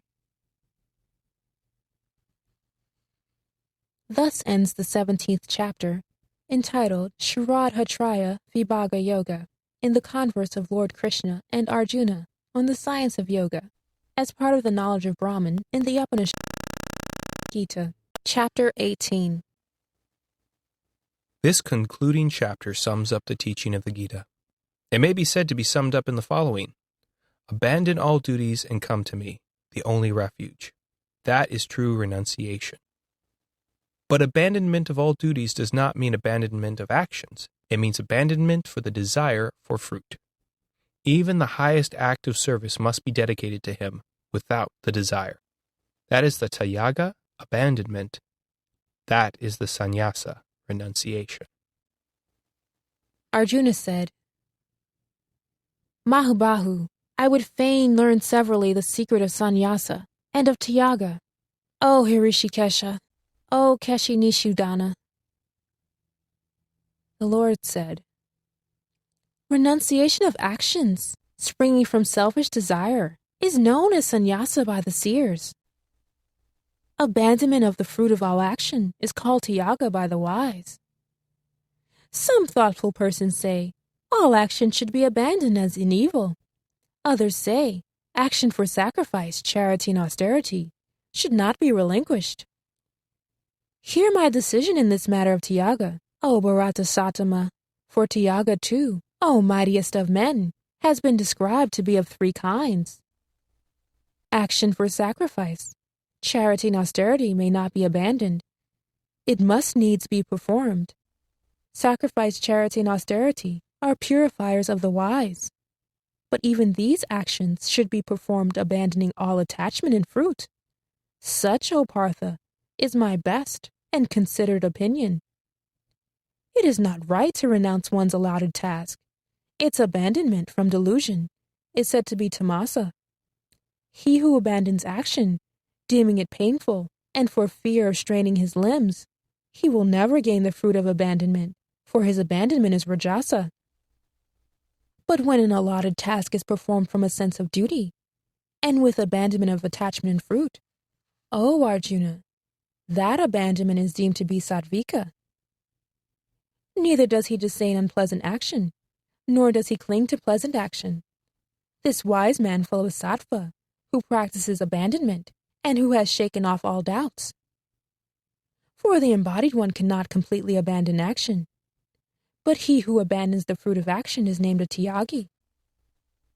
To those who do not practice, abandonment accrues. When they pass away, the fruit of action, which is of 3 kinds, disagreeable, agreeable, mixed, but never to the sannyasins. Learn from me, O Mahabahu, the 5 factors mentioned in the Sankhyan doctrine for the accomplishment of all action: the field, the doer, the various means, the several different operations, the 5th and the last, the unseen. Whatever action, right or wrong, a man undertakes to do with the body, speech, or mind, these are the 5 factors thereof. This being so, he who by reason of unenlightened intellect sees the unconditioned Atman as the agent, such a man is dense and unseeing. He who is free from all sense of I, whose motive is untainted, slays not nor is bound, even though he slay all these worlds. This shloka, though seeming somewhat baffling, is not really so. The Gita on many occasions presents the ideal to attain, which the aspirant has to strive, but which may not be possible completely to realize in the world. It is like definitions in geometry. A perfect straight line does not exist, but it is necessary to imagine it in order to prove the various propositions. Even so, it is necessary to hold up ideals of this nature as standards for imitation in the matters of conduct. This, then, would seem to be the meaning of this shloka. He who has made ashes of self, whose motive is untainted, may slay the whole world if he will. But in reality, he who has annihilated self has annihilated his flesh too, and he whose motive is untainted sees the past, present, and future. Such a being can be one and only one, God. He acts and yet is no doer, slays and yet is no slayer. For mortal man and royal road, the conduct of the worthy is ever before him. That is ahimsa, holding all life sacred. Knowledge, the object of knowledge, and the knower compose a threefold urge to action. The means, the action, and the doer compose a threefold sum of action. Knowledge, action, and the doer are of three kinds according to their different gunas. Hear thou these, just as they have been described in the science of the gunas. Know that knowledge whereby one sees in all beings immutable entity, a unity in diversity, to be sattvika. That knowledge which perceives separately in all beings several entities of diverse kinds, know thou to be rajasa. And knowledge which, without reason, clings to one single thing, as though it were everything, which misses the true essence, and is superficial, is tamasa.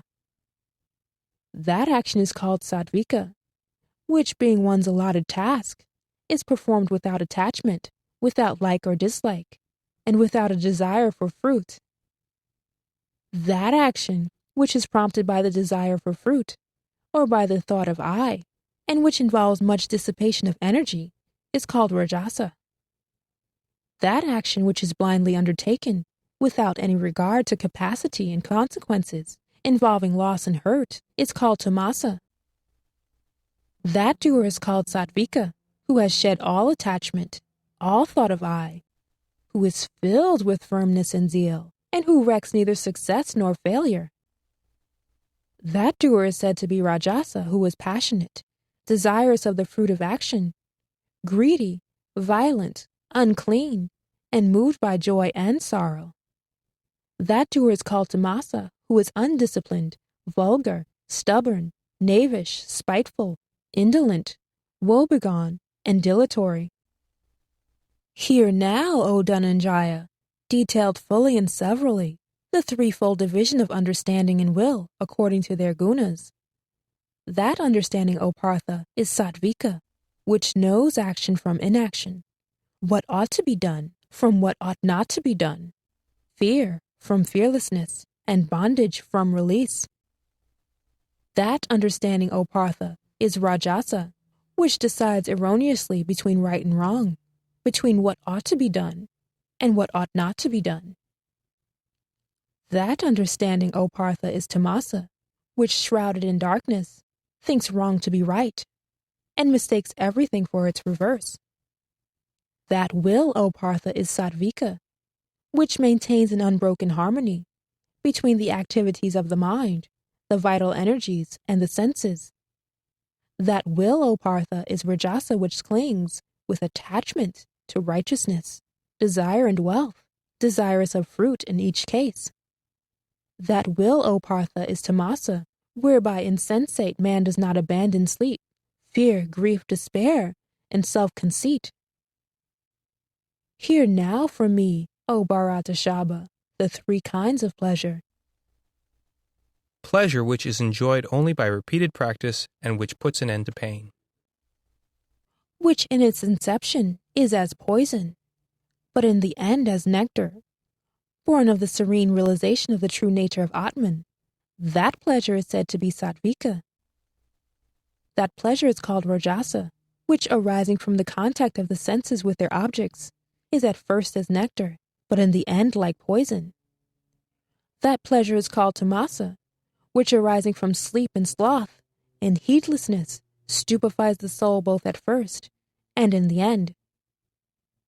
There is no being, either on earth or in heaven among the gods, that can be free from these three gunas born of Prakriti.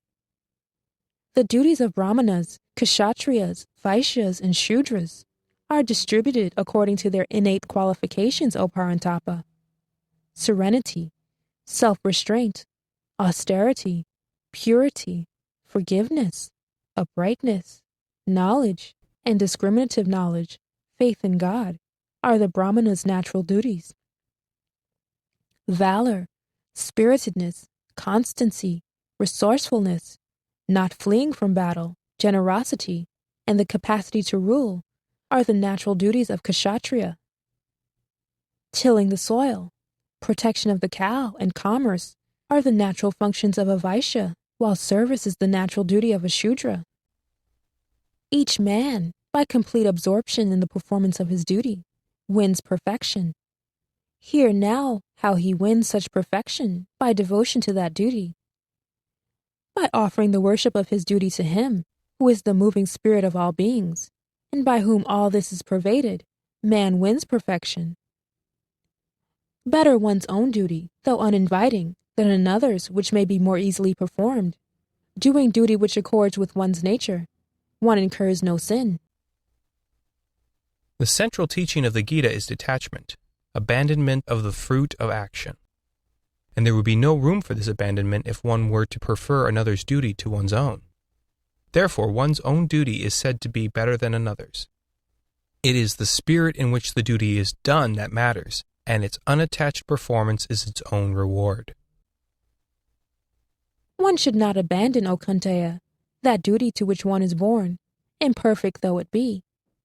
For all action in its inception is enveloped in imperfection, as fire and smoke.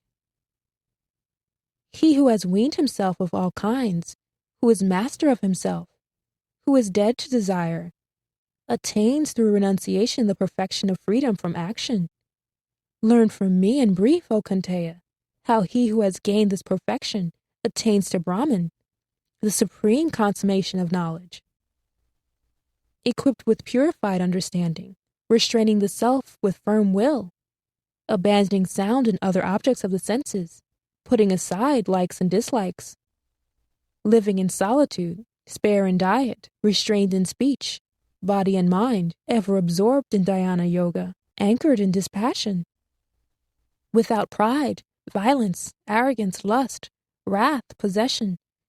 Having shed all sense of mind, and at peace with himself, he is fit to become one with Brahman. One with Brahman, and at peace with himself, he grieves not, nor desires. Holding all beings alike, he achieves supreme devotion to me.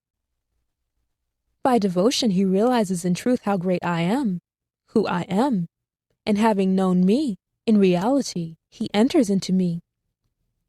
Even whilst always performing actions, he who makes me his refuge wins by my grace the eternal and imperishable heaven. Casting with thy mind all actions on me, make me thy goal, and resorting to the yoga of even-mindedness, fix thy thought ever on me. Fixing thy thought on me, thou shalt surmount all obstacles by my grace. But if possessed by the sense of I, thou listen not, thou shalt perish. If obsessed by the sense of I, thou thinkest, I will not fight, vain is thy obsession, thy nature will compel thee. What thou wilt not do, O Kunteya, because of thy delusion, thou shalt do, even against thy will, bound as thou art by the duty to which thou art born. God, O Arjuna, dwells in the heart of every being, and by his delusive mystery, whirls them all, as though set on a machine. In him alone seek thy refuge with all thy heart, O Bharata. By his grace shalt thou win to the eternal haven of supreme peace. Thus have I expounded to thee the most mysterious of all knowledge. Ponder over it fully, then act as thou wilt. Hear again my supreme word, the most mysterious of all. Dearly beloved, thou art of me, hence I desire to declare thy welfare. On me fix thy mind, to me bring thy devotion, to me offer thy sacrifice, to me make thy obeisance, to me indeed shalt thou come. Solemn is my promise to thee, thou art dear to me. Abandon all duties, and come to me the only refuge. I will release thee from all sins. Grieve not. Utter this never to him who knows no austerity, has no devotion, nor any desire to listen, nor yet to him who scoffs at me. He who will propound this supreme mystery to my devotees shall, by the act of highest devotion to me, surely come to me. Nor among men is there any who renders dearer service to me than he, nor shall there be on earth any more beloved by me than he. It is only he who has himself gained the knowledge and lived it in his life that can declare it to others. These two shlokas cannot possibly have any reference to him, who, no matter how he conducts himself, can give flawless reading and interpretation of the Gita. And the man of faith, who scorning not will but listen to it, even he shall be released, and will go to the happy worlds of men of virtuous deeds. Hast thou heard this, O Partha, with a concentrated mind? Has thy delusion, born of ignorance, been destroyed, O Dhananjaya? Arjuna said, Thanks to thy grace. O Achyuta, my delusion is destroyed. My understanding has returned. I stand secure, my doubts all dispelled. I will do thy bidding. Sanjaya said, Thus did I hear this marvelous and thrilling discourse between Vasudeva and the great-souled Partha. It was by Vyasa's favor that I listened to the supreme and mysterious yoga as expounded by the lips of the master of yoga, Krishna himself. O King, as often as I recall that marvelous and purifying discourse between Keshava and Arjuna, I am filled with recurring rapture. And as often as I recall that marvelous form of Hari, my wonder knows no bounds, and I rejoice again and again. Wheresoever Krishna, the master of yoga, is, and wheresoever is Partha the bowman, there rests assured our fortune, victory, prosperity, and eternal right.